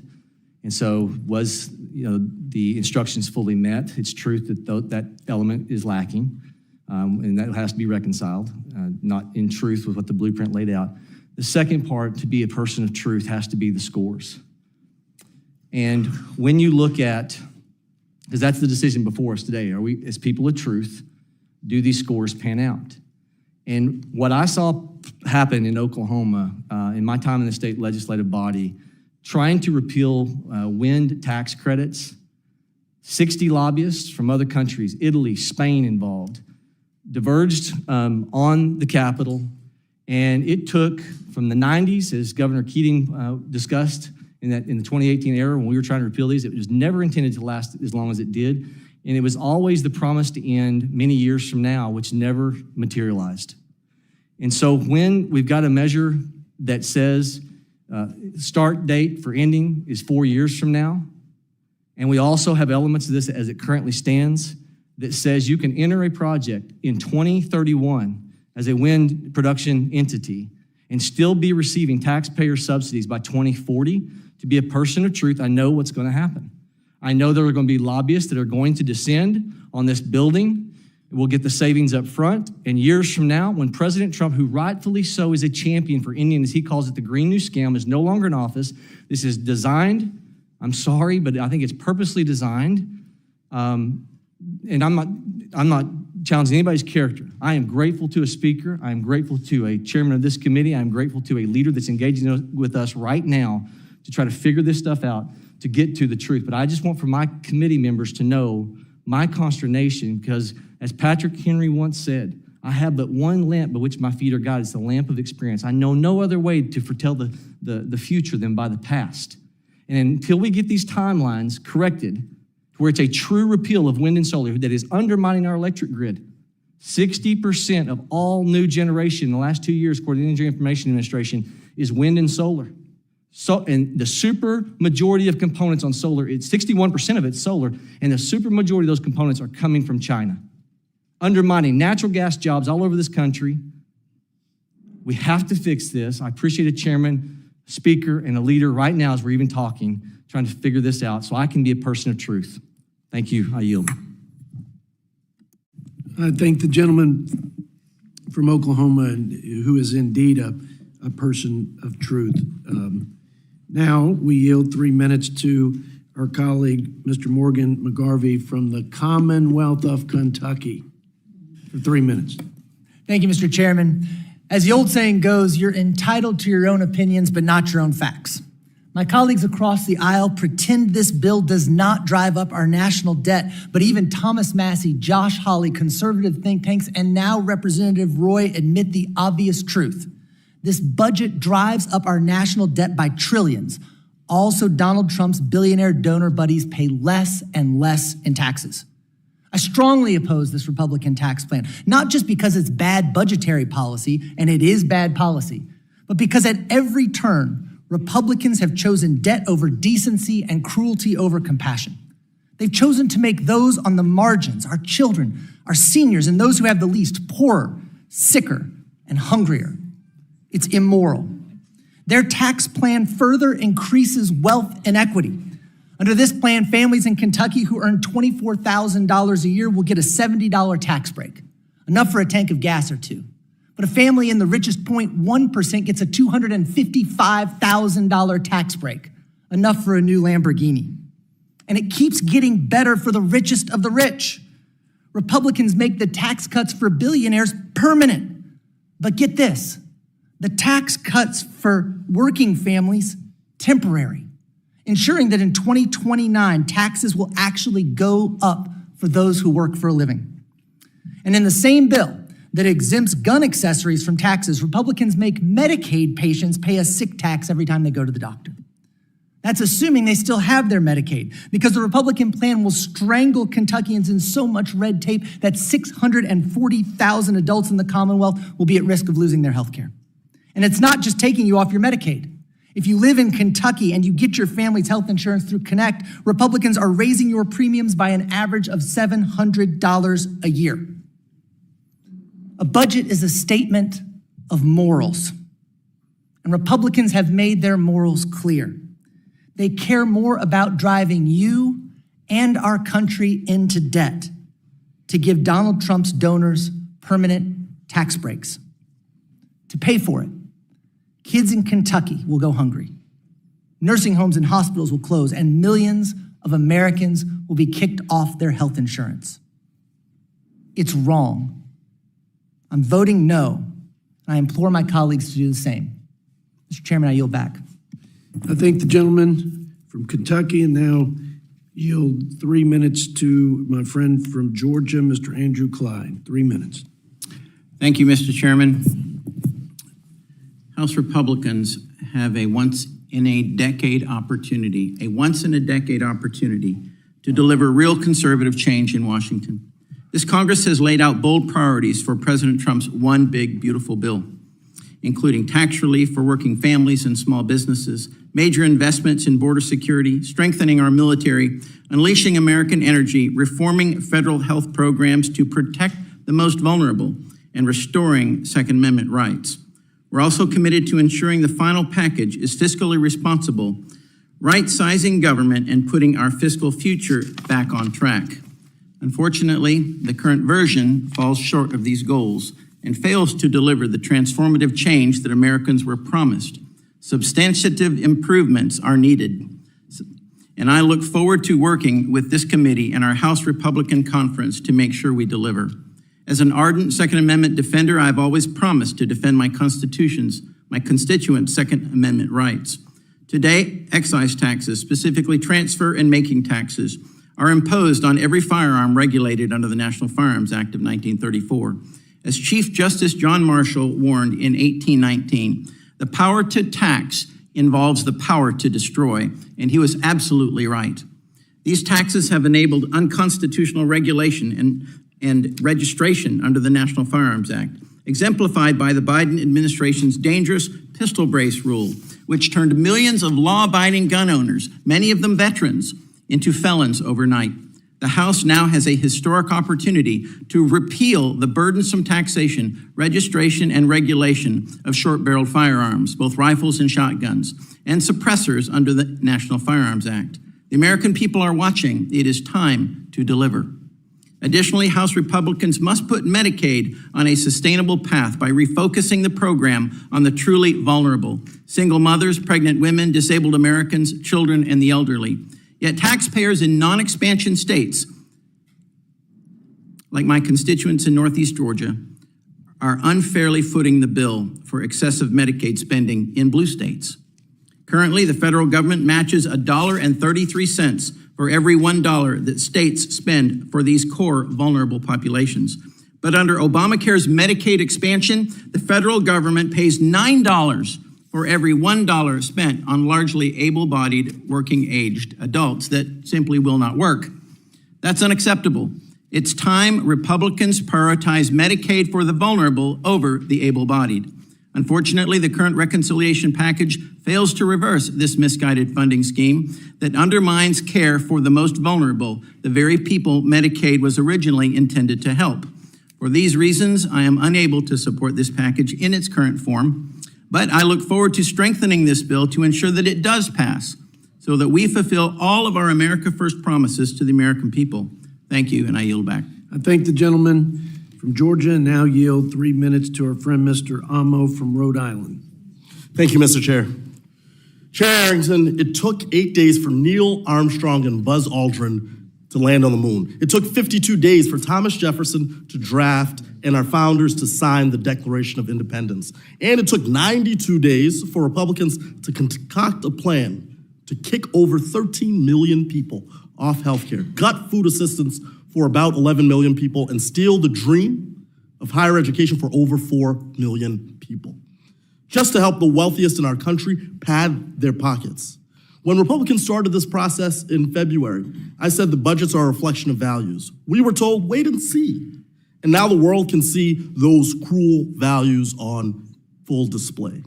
In this very room, Republicans claimed that they are fighting to strengthen Medicaid and don't have to touch a dime of the program's benefits. But it guts Medicaid as we know it and will lead to hospital and nursing home closures. This budget also takes food off the plates of hungry families. Majority Whip Emmer claimed this bill closes loopholes within SNAP. That's just not true. It makes it harder for about 21,000 Rhode Islanders to put food on their table. President Trump said, I will rapidly drive prices down and we will make America affordable again. This bill will not. It makes healthcare more costly, food more inaccessible, and college more expensive. And all of this is to give tax breaks to their billionaire buddies like Elon Musk. Republicans claim this bill will make American families and workers thrive again. Yet, a household earning less than $15,000 a year will see their taxes skyrocket by nearly 19%, while a millionaire will save $82,000 on their taxes. This does not help American families and workers thrive. Republicans say this is one big, beautiful bill. Look, I'll concede this bill is big, but it's as beautiful as a pig with lipstick. It's a broken promise and a betrayal of the American people. I urge all to vote no, and I yield back. I thank the gentleman from Rhode Island. We have gone through all the opening statements. I do want to ask you to join me in congratulating Mr. Brandon Gill, who's a daddy for the second time. Just had a baby, when was it, last Friday? So congratulations to you and your wife, Danielle, on baby Winston, who's going to help us solve Social Security and Medicare. One worker per retiree at a time. The applause was for his wife. Just want to make that clear. Yes. Okay, if any other member would like to submit a written statement for the record, I'll hold the record open to the end of the day to accommodate those members who may not have prepared written statements. We will now proceed with reporting this bill to the House. The clerk will now report the title of the measure to be reported. A bill to provide for reconciliation pursuant to Title II of House Concurrent Resolution 14. Without objection, the first reading of the bill is dispensed with, and the bill is considered as read. Section 310 of the Congressional Budget Act of '74 requires the Budget Committee to report the reconciliation bill to the House, quote, without any substantive revision, end of quote. The consideration of the amendments to the bill is prohibited, and therefore motions to amend the bill will not be entertained. I now recognize the Vice Chairman, Mr. Lloyd Smucker of Pennsylvania, for a motion to order the reconciliation bill reported. Thank you, Mr. Chairman. I move the Committee on the Budget order reported the One Big Beautiful Bill Act with the recommendation that the bill do pass. The question is ordering the One Big Beautiful Bill Act to be reported favorably to the House. All those in favor say aye. Aye. Those opposed, no. No. In the opinion of the chair, the ayes have it. And we will ask for a recorded vote. A roll call vote is requested pursuant to the bipartisan unanimous consent agreement. We will postpone this roll call vote until later in the markup. Now we will follow a long-standing custom of this committee and entertain 4 motions to instruct in the order specified in the agreed-upon list made available to the members. Pursuant to the agreement I made with Ranking Member Boyle, debate on these motions will be limited to 10 minutes, equally divided, 1 minute reserved for the proponent to close. If the chairman and ranking member agree, then the debate time on each of these amendments can be shortened.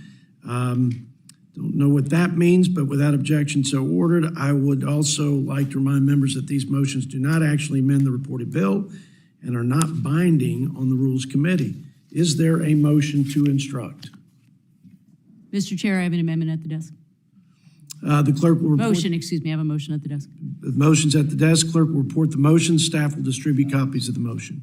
A motion offered by Representative Ballant. Ms. Ballant moves that the Committee on the Budget direct its chairman to request on behalf of the committee that the rule for consideration of the bill make an order and amendment to strike all sections of the bill estimated by the Congressional Budget Office to increase the number of individuals without health insurance.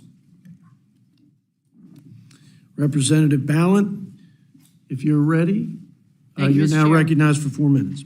Thank you, Mr. Chair. I'm offering this motion today because we have to draw the line. Americans have told us they do not want cuts to Medicaid.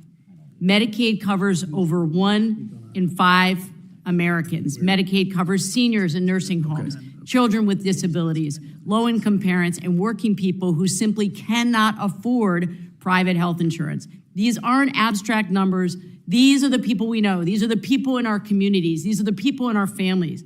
If this budget passes, millions of these people will be stripped of health care. That means missed cancer screenings. That means no insulin. It means that they are having trouble getting their medications and their treatments. It means kids with asthma go without medication. It means shutting down rural hospitals and nursing homes, the closing of meal programs and mental health resources at schools.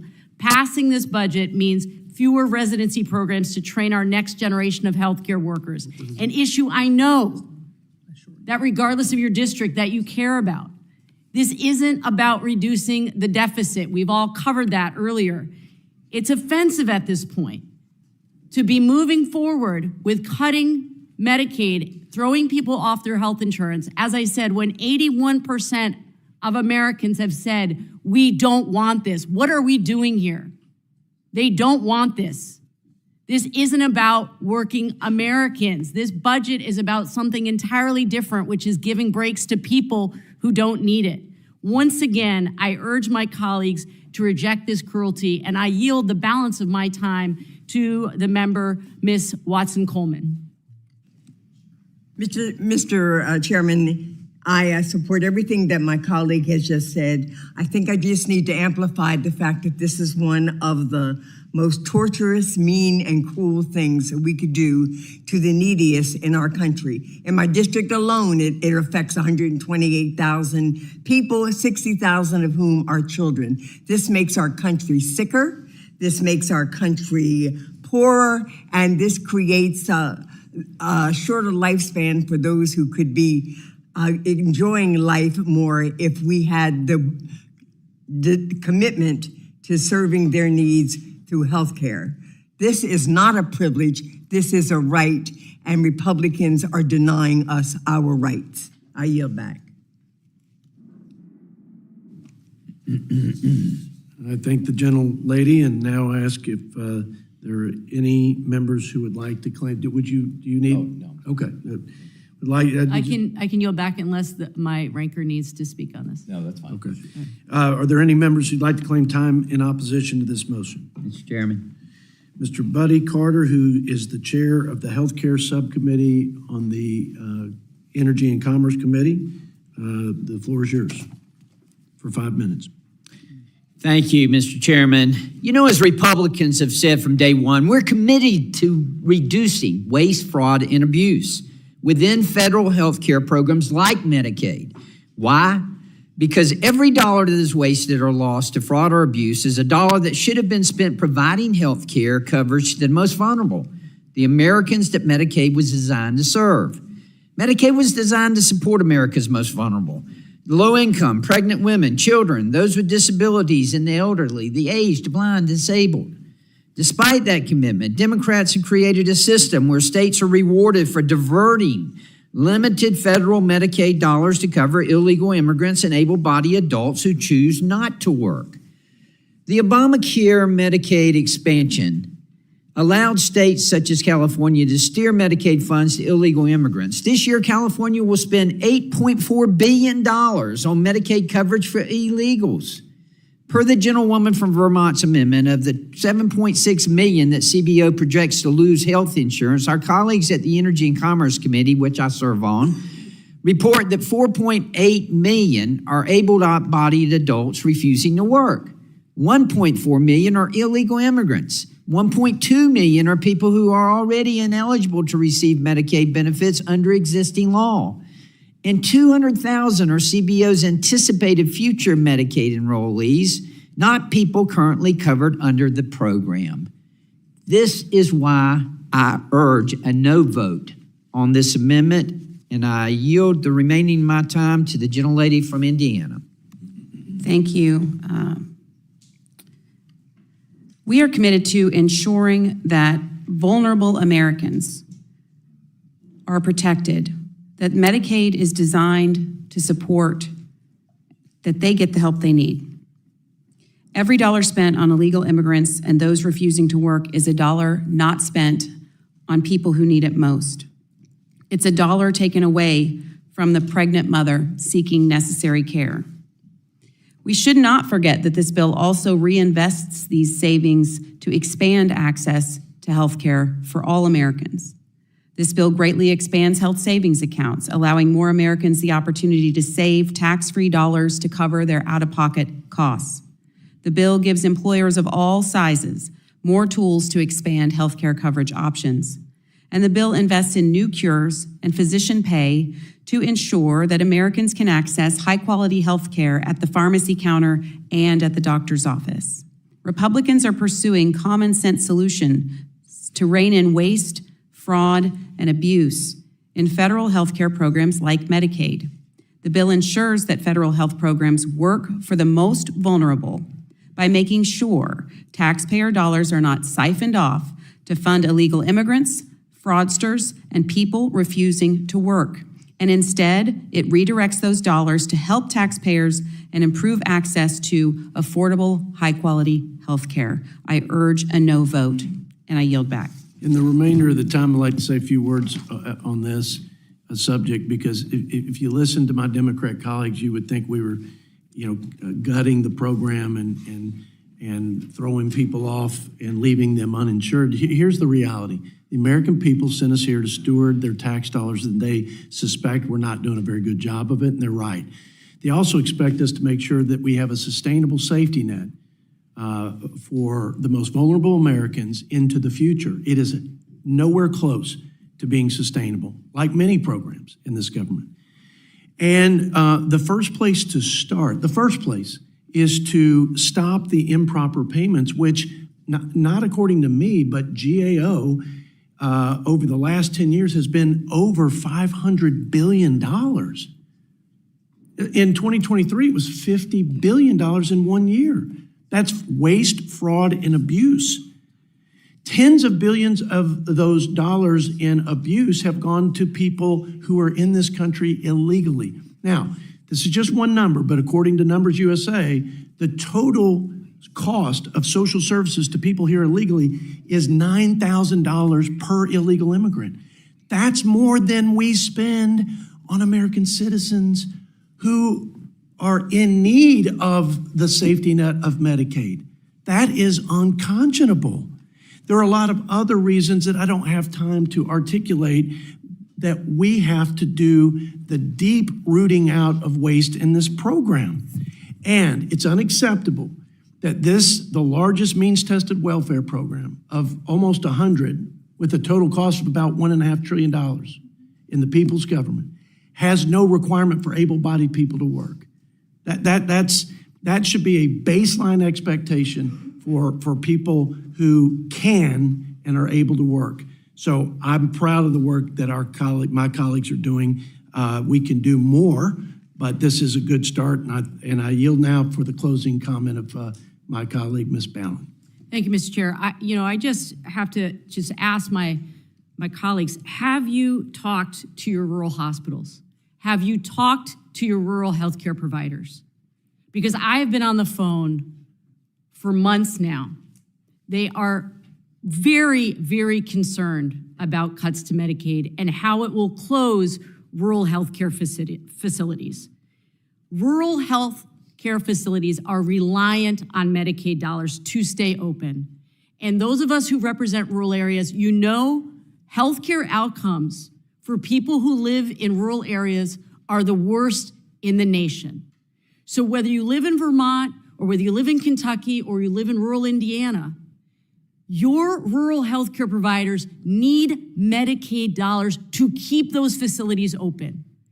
So I urge you to think carefully before you support this budget, because you're hurting your own people back home and their access to healthcare. I yield back. Thank you.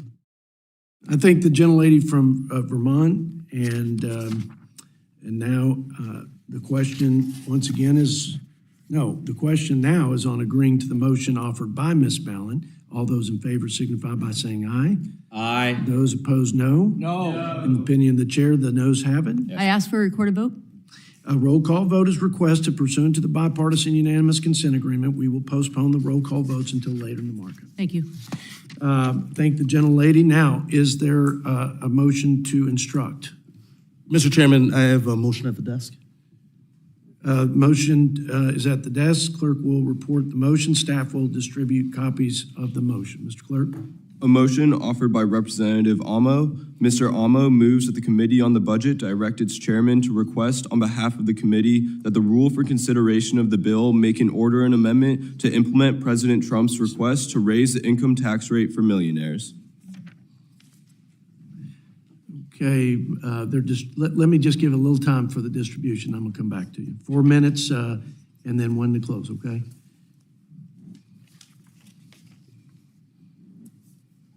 Okay, Mr. Amo, if you're ready, 4 minutes, and then we'll give 5 to the opposing side if there is one, and then you'll close with 1 minute. Mr. Amo. Thank you, Mr. Chairman. Last Friday, President Trump called for a tiny tax increase on the rich by raising the top tax rate back to 39.6%. But the bill before us today fails to fulfill the president's call to action. In fact, it makes a lower rate of 37% permanent. So my motion is simple. It makes good on the president's request. In his joint address to Congress, the president promised to pass tax cuts for everybody. Yet the bill before us today certainly does not benefit everybody. A household that is barely scraping by, earning less than $15,000 a year, will see their taxes skyrocket by nearly 19% under this bill. That is, in fact, no tax cut. But a millionaire, they will see another $82,000 in their pocket in 2027. You heard right. Republicans will increase taxes on our most vulnerable Americans while making the rich even richer. Instead of offsetting their tax scheme for the richest 1% by closing tax loopholes, Republicans are kicking over 13 million Americans off their health insurance and taking away nutrition assistance from children. That's right, they are making healthcare inaccessible and letting children go hungry. This isn't what the American people need or want. So if Republicans wanted to help working people, they would fulfill President Trump's request to raise the income tax rate for millionaires. They would not be focused on making the rich even richer. With that, I yield 2 minutes to Congresswoman Omar. Thank you, Congressman. I said this in my opening statement, and it bears repeating. If enacted, this would be the largest transfer of wealth from the poor to the rich in U.S. history. This bill, like we've been talking about, has a record $715 billion in cuts to Medicaid and the Affordable Care Act. Nearly 14 million Americans would lose health care coverage. Not because they're ineligible, but because of the cruel red tape designed to push them out. And why are we punishing sick moms and children? So that the top 0.1% can get as much as the bottom half combined in America. My Republican colleagues will claim that these tax cuts are for everyone. Sure, there are tiny and temporary scraps for everyone else.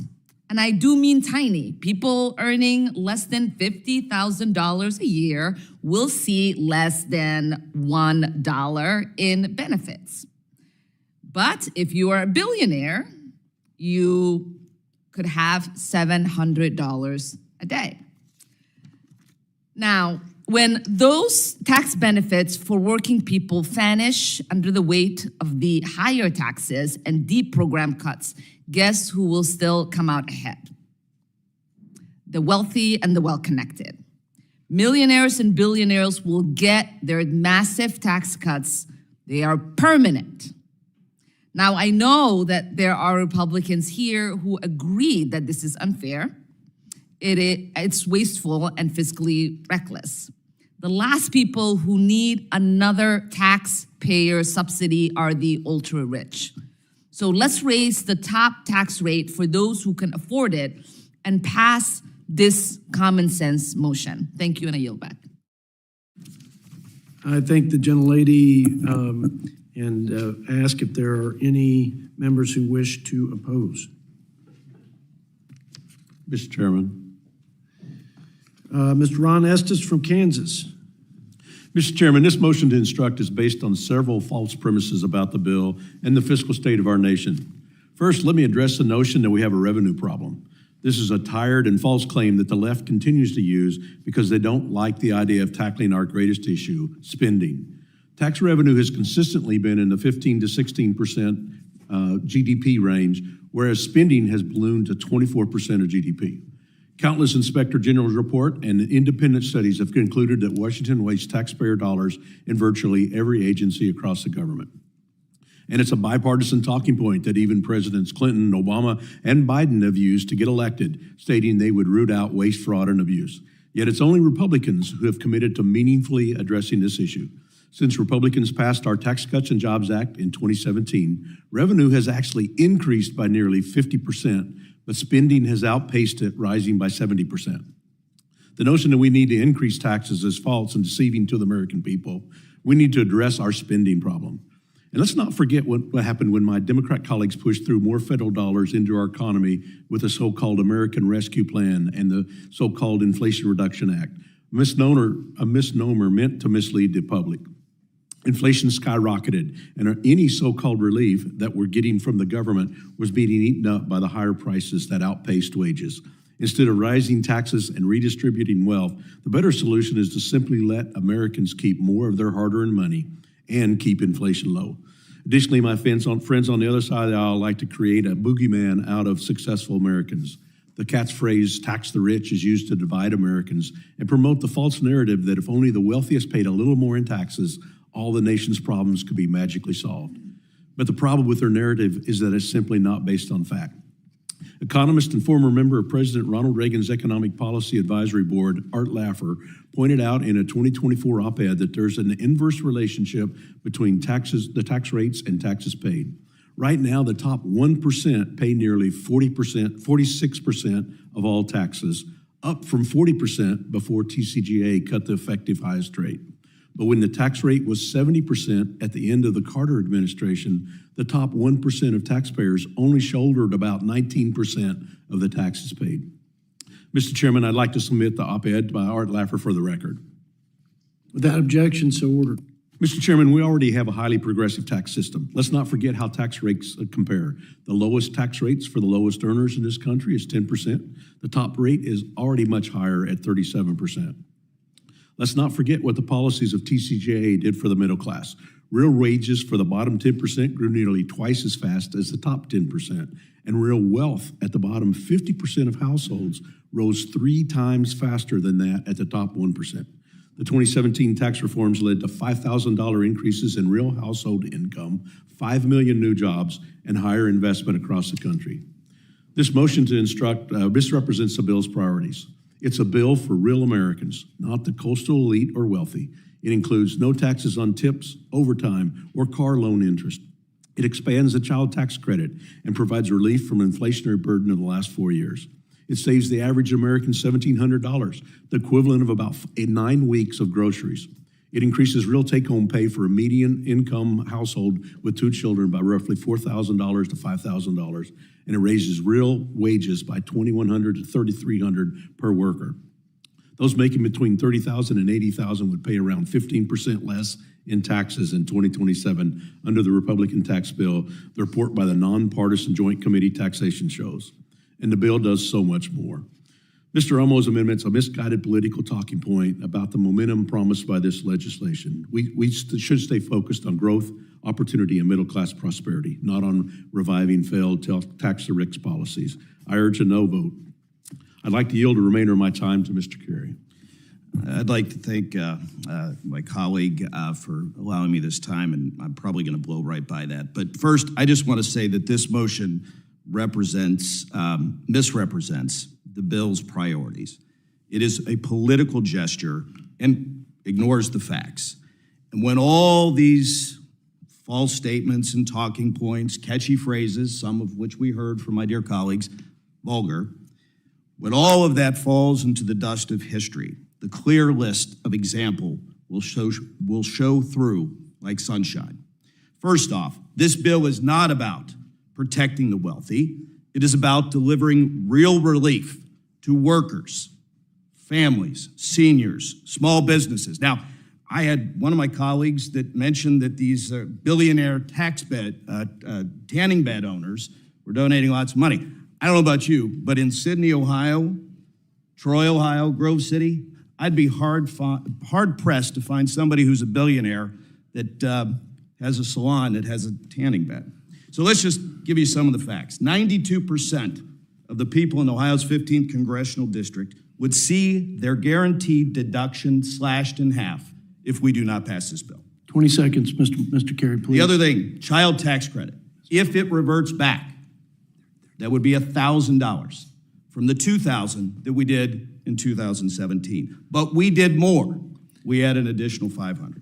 Look, this bill is good, a $4,000 tax deduction for our seniors. I urge my colleagues to vote no. Mr. Amo, you get an extra minute. You got 2 minutes to close, and you can ask anybody on your side if they want to comment.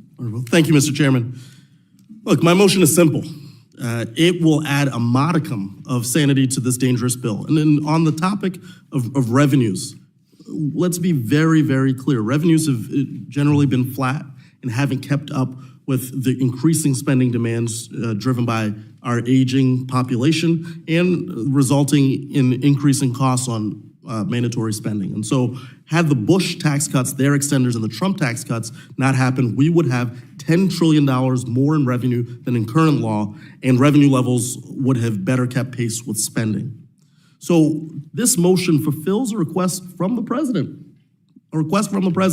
but by implementing his proposal to raise the income tax for millionaires. We may be able to agree on this, but it is the case that this motion won't solve everything. This big bill is still big bad.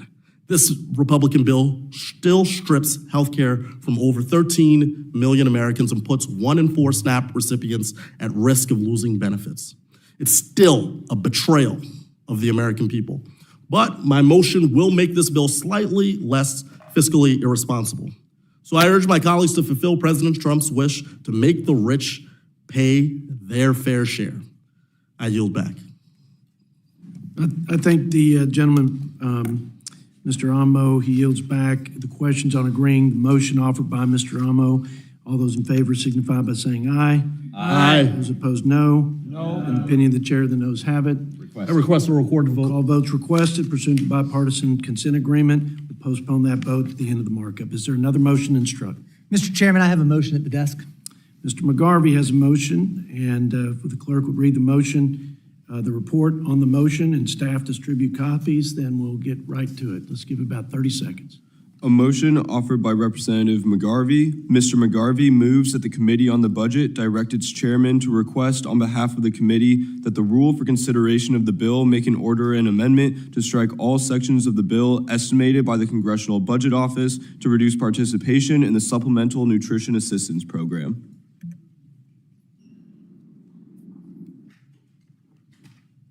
Mr. McGarvey, you have 4 minutes and then 1 to close. Thank you, Mr. Chairman. My motion instructs the chairman to strike every Republican provision that will kick Americans off SNAP, our nation's premier anti-hunger program. 115,000 people in Jefferson County, Kentucky woke up this morning not knowing where their next meal was going to come from. There's 750,000 people in the Commonwealth of Kentucky in the same situation. 200,000 of them are just kids. For many of these families, federal food assistance through SNAP is not a luxury, it's a lifeline. And Republicans are using this bill to tear that lifeline away. Their budget doesn't just cut SNAP, no. It's the largest cut ever proposed in the history of the SNAP program. It will make 11 million people go hungry, including children, seniors, veterans, adults with disabilities, even single moms.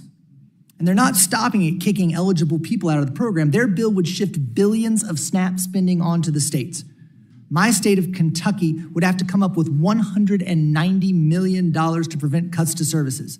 Just so you know, that's equivalent to the cost of paying 2,354 Kentucky public school teachers. That is a gap we simply cannot fill.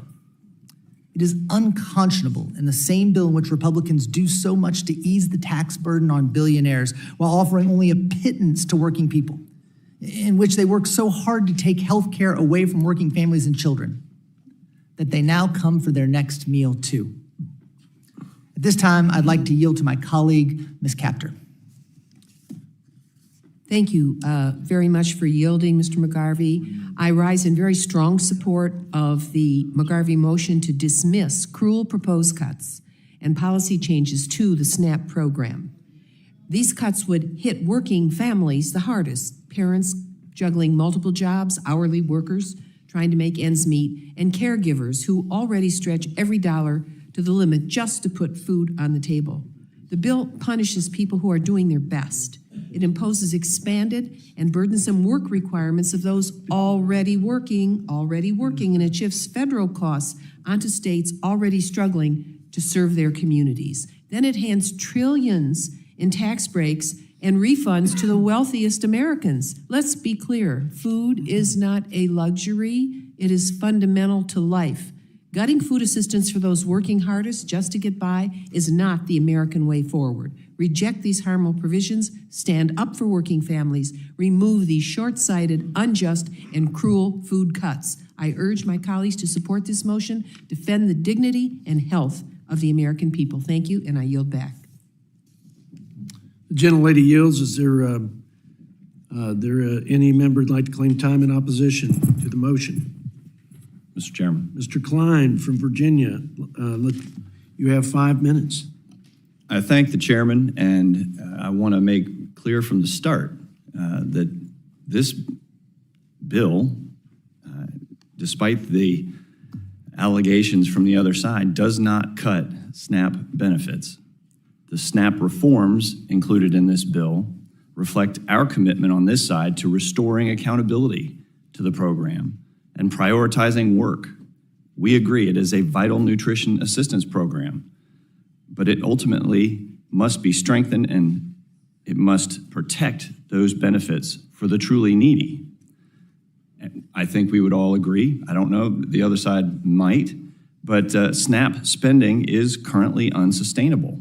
Since 2019, SNAP rolls have increased by 17% from 36 million to 42 million today, and the overall cost of the program has grown by 83%, ballooning from 60 billion to 110 billion annually.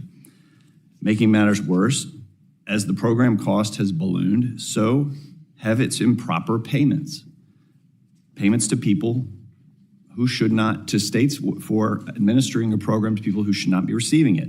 In 2024, USDA reported 10.5 billion in improper payments, representing 11.7% of total SNAP spending. Some states exceed that significantly. In 2023, New Jersey had a state error rate of 35%. Alaska had a state error rate of 60%. 60% errors. Because SNAP is 100% funded by the federal government, there's minimal incentive for states to control these costs and enhance program integrity.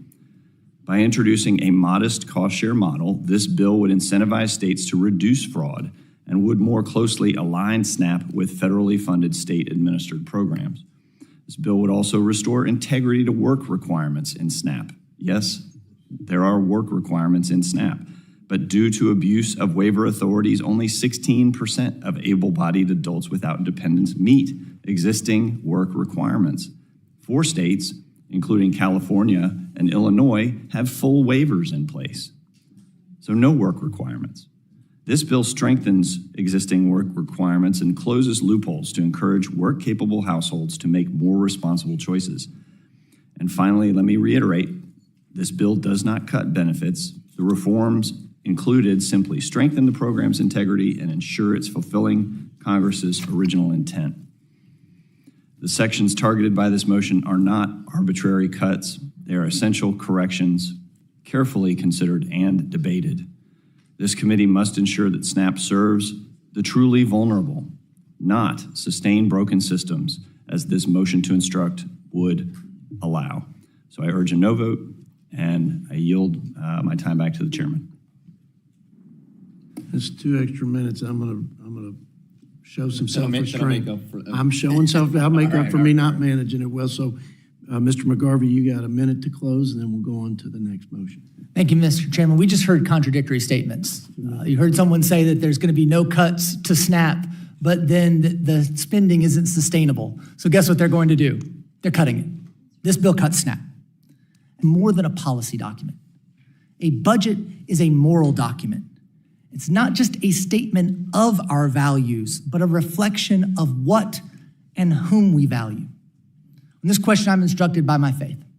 And my faith teaches me that when we reach that final judgment, we will be asked what we did for the least of our brothers and sisters. Whether when we saw a hungry man, we gave him something to eat. This bill fails that moral question. And I urge my colleagues to support my motion, to reject these cruel cuts to our premier anti-hunger program and help our kids and seniors. With that, Mr. Chairman, I yield back. The gentleman yields back. Questions on agreeing to the motion offered by Mr. McGarvey. All those in favor signify by saying aye. Aye. Those opposed, no. No. In the opinion of the chair, the noes have it. We request a recorded vote. A recorded vote is requested pursuant to our agreement. We'll postpone that vote until the end of the hearing. Is there another motion to instruct? Mr. Chairman, I have a motion at the desk. Ms. Jayapal has a motion. The clerk will report the motion while staff distributes copies. So give us about 30 seconds. A motion offered by Representative Jayapal. Ms. Jayapal moves that the Committee on the Budget direct its chairman to request on behalf of the committee that the rule for consideration of the bill include a point of order prohibiting the use of a current policy baseline to estimate the effects of a future amendment between the Houses or conference report on the bill. Ms. Jayapal, you have 4 minutes, and then you'll have 1 minute to close. Thank you, Mr. Chairman. My motion calls for a point of order to prevent Republicans from using a budget trick to falsely lower estimates for the extreme cost of this Republican tax scam. They want to use a budget trick that assumes that the tax cuts from Trump's first tax scam extend permanently so that it seems like what they're doing today with this bill doesn't cost anything. But that's ridiculous. That's like the terrible auto renewal scams that flood your inbox, right? You get signed up for a subscription that you never wanted, you never agreed to, and you can't afford. And then they keep charging you for it afterwards, and then they tell you that maybe it's free because you paid for it before. No one buys that. It's a scam. See, they have a problem over there. They want to give the ultra-wealthy billionaires, millionaires, and giant CEOs more tax breaks. That's clear. They've been yelling for years at the same time about fiscal responsibility, when in truth, it's Republican tax breaks that always cause a giant deficit, increase in the deficit. And to be fair, they even have a few people over there who are at least intellectually honest in demanding that they don't want to increase the deficit. But the only way to do that and give these giant tax breaks to the wealthiest is to slash programs like Medicaid and to lie about what it's going to cost. So my motion just says you can't use a fake method. This is a giant budgetary trick to hide what the real cost of this is, all in service to the richest Americans. And I yield 2 minutes to Congresswoman Escobar. Thank you, Ms. Jayapal. I am so grateful you're bringing this up. The American people need to understand just how bad this gimmick is, and there's still time for our Republican colleagues who claim to be all about fiscal responsibility to be honest. And I'm going to be speaking directly to the American people about this. And I want to give you an example of what it is they're trying to do. I want you to imagine, God forbid, you lose your job. And so your income is not coming in anymore because you've lost your job. So you go to your banker and you say, hey, Mr. Banker, I don't want you to count that loss of revenue or that loss of income when you're balancing my checking account. Let's just pretend it's still coming in and allow me to continue to spend. That's what this budgetary gimmick is about. They know that by giving the massive tax breaks to billionaires, they're going to lose that revenue, but they don't want the American people to know about it. So they've come up with this dishonest tactic in order to try to make these tax breaks permanent, which will ultimately cost every American because they're taking away your health care. They're taking away your nutrition programs. And the more that this big bill is out there, the more that economists can look at it. And just recently, the nonpartisan Penn-Wharton budget model released its report saying that Americans who make less than $51,000 a year would see their income decrease beginning next year and would lose about $700 a year. Meanwhile, the top 0.1% of Americans, including those making over $4.3 million a year, would gain $389,000 a year. You pay so that billionaires can have more yachts, more luxury vacations. In my state, 1 million Texans are going to lose their health care. Hospitals are going to close. Clinics are going to close. Nursing homes are going to close.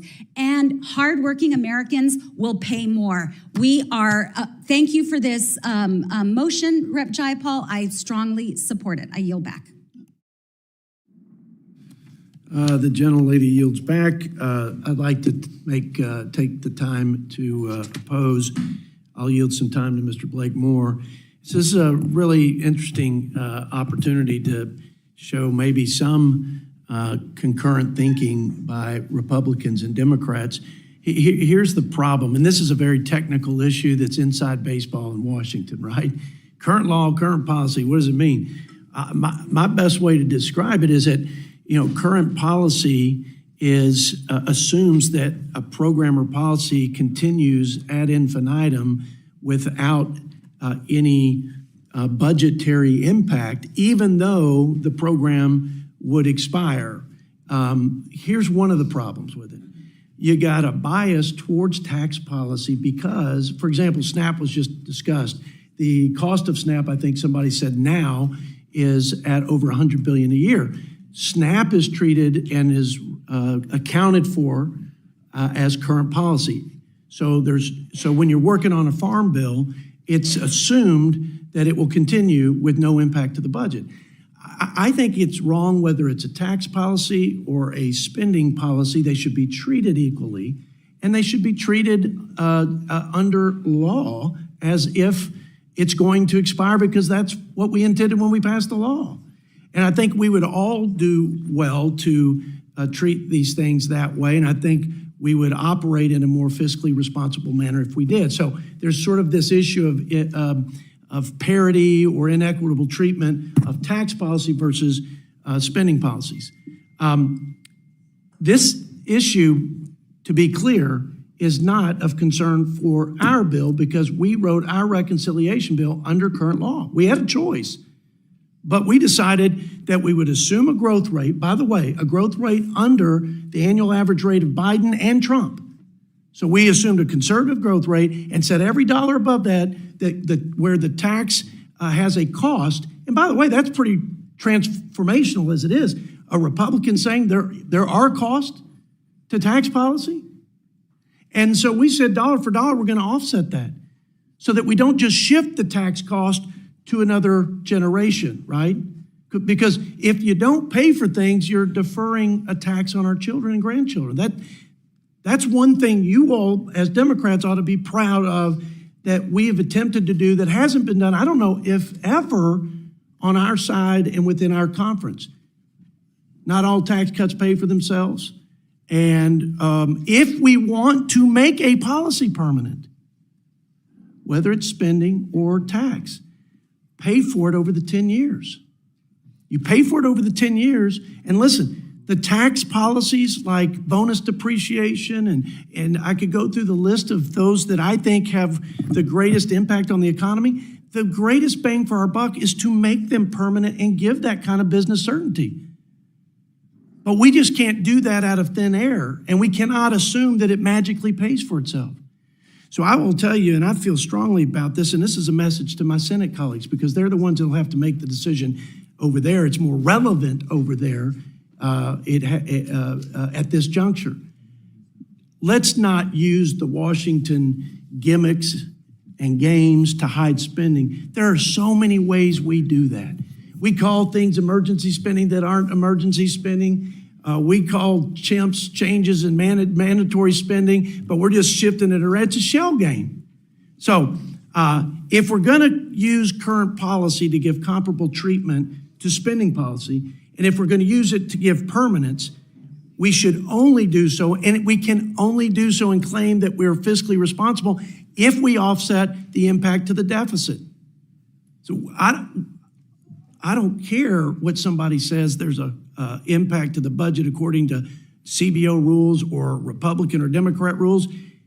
I know what's happening to this deficit, and where there is an adverse impact to the deficit, it needs to be offset by savings or spending cuts, and that's my commitment. So I'm gonna yield the remainder of my time to Blake Moore from Utah, but that's my position. I'm so glad you brought it up. Mr. Moore. Thanks for the 40 seconds, Chairman. I appreciate it. I didn't want you to screw up that. I want to thank the gentlewoman, my colleague from Washington. She brings up a debate that has been debated profusely on our side as well. And I think that's the measure of a good amendment that you've offered. And I appreciate the chance to kind of talk about it briefly. As the chairman mentioned, spending and tax policy should be treated the same. And the fact that they're treated differently, I think, is a fundamental problem with how we do things. And I would support getting those two things on par. But again, this is entirely a Senate consideration. We did not write this to current policy in the House. We wrote it to current law. And what we did was find the hard work of finding spending cuts alongside it. I'll just quickly end as I want to wrap up here. Depending on whatever happens in the Senate, many of us, I will be willing to consider a current policy baseline in the context of reconciliation, if and only if it is paired with enforceable cuts to mandatory spending. This is the only opportunity we have to address mandatory spending in one reconciliation bill. The appropriation stuff, we get to do it every single year, and that's why we keep it to a small growth rate. We don't get to do that with mandatory spending, and we've done that hard work, and I yield back. I think the gentleman from Utah will give you the full minute and a half. Well, Ms. Jayapal. thank you, Mr. Chairman. I appreciate that this is a real discussion that perhaps we want to have.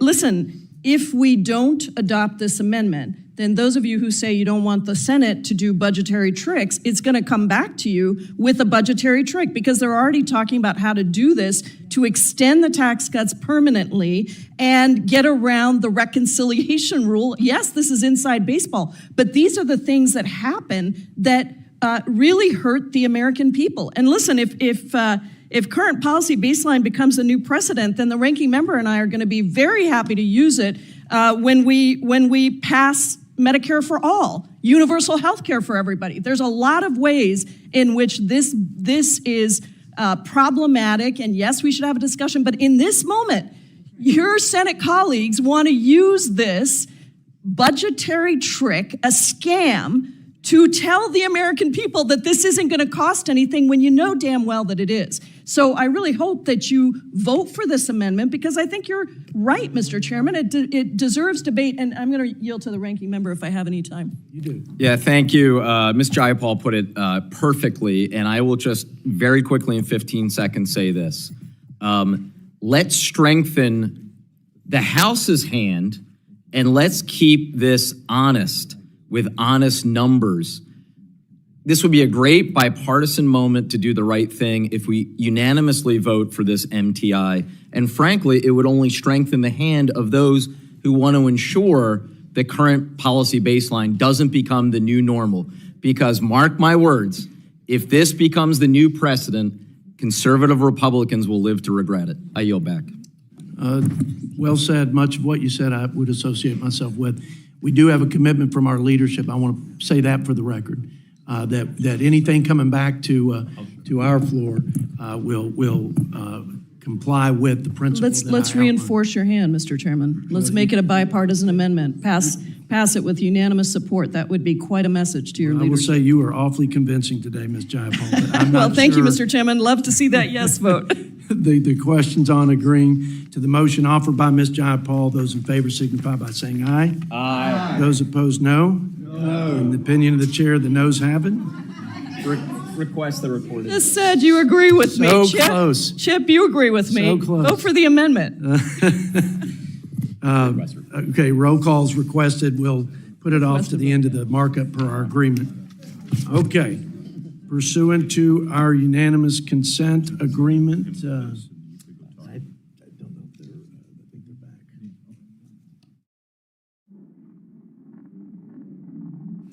pursuant to our unanimous consent agreement, the committee will now vote on the postponed roll call vote to favorably report the One Big Beautiful Bill Act to the House. The clerk will call the roll. Mr. Norman? No. Mr. Norman, no. Mr. McClintock? Aye. Mr. McClintock, aye. Mr. Grothman? Mr. Grothman, aye. Mr. Smucker? Mr. Smucker, aye. Mr. Carter? Aye. Mr. Carter, aye. Mr. Klein? Mr. Klein, aye. Mr. Bergman? Aye. Mr. Bergman, aye. Mr. Roy? No. Mr. Roy, no. Mr. Stutzman? Mr. Stutzman, aye. Mr. Moore of Utah? Mr. Moore of Utah, aye. Mr. Estes? Mr. Estes, aye. Mr. Burkeen? No. Mr. Burkeen, no. Mr. Obernolte? Mr. Obernolte, aye. Mr. Carey? Mr. Carey, aye. Mr. Edwards? Mr. Edwards, aye. Mr. Clyde? Mr. Clyde, no. Ms. Houchin? Ms. Houchin, aye. Mr. McDowell? Mr. McDowell, aye. Mr. Gill? Mr. Gill, aye. Mr. Moore of North Carolina? Mr. Moore of North Carolina, aye. Mr. Boyle? No. Mr. Boyle, no. Mr. Doggett? No. Mr. Doggett, no. Mr. Scott? Mr. Scott, no. Mr. Peters? Mr. Peters, no. Mr. Panetta? Mr. Panetta, no. Ms. Watson-Coleman? Ms. Watson-Coleman, no. Ms. Plaskett? Ms. Plaskett, no. Ms. Escobar? Absolutely not. Ms. Escobar, no. Ms. Omar? No. Ms. Omar, no. Ms. Ballant? Ms. Ballant, no. Ms. Captor? Ms. Captor, no. Ms. Jayapal? Ms. Jayapal, no. Ms. Chu? No. Ms. Chu, no. Mr. Tonko? No. Mr. Tonko, no. Mr. McGarvey? No. Mr. McGarvey, no. Mr. Amo? No. Mr. Amo, no. Mr. Chairman? Yes. Mr. Chairman, aye.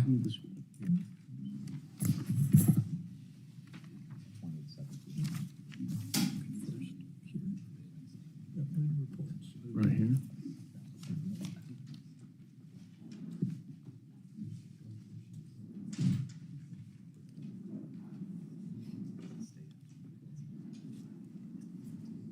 Mr. Chairman. The clerk will call the roll. I'm sorry.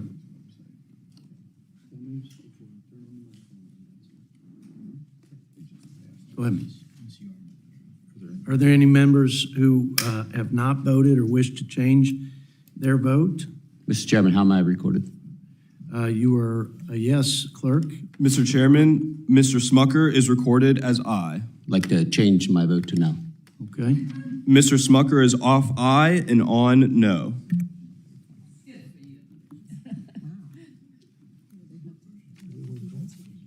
What do I say?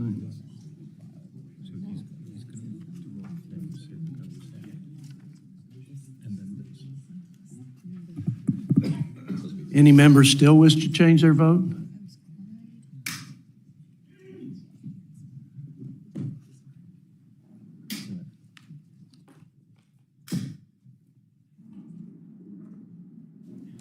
The clerk shall report.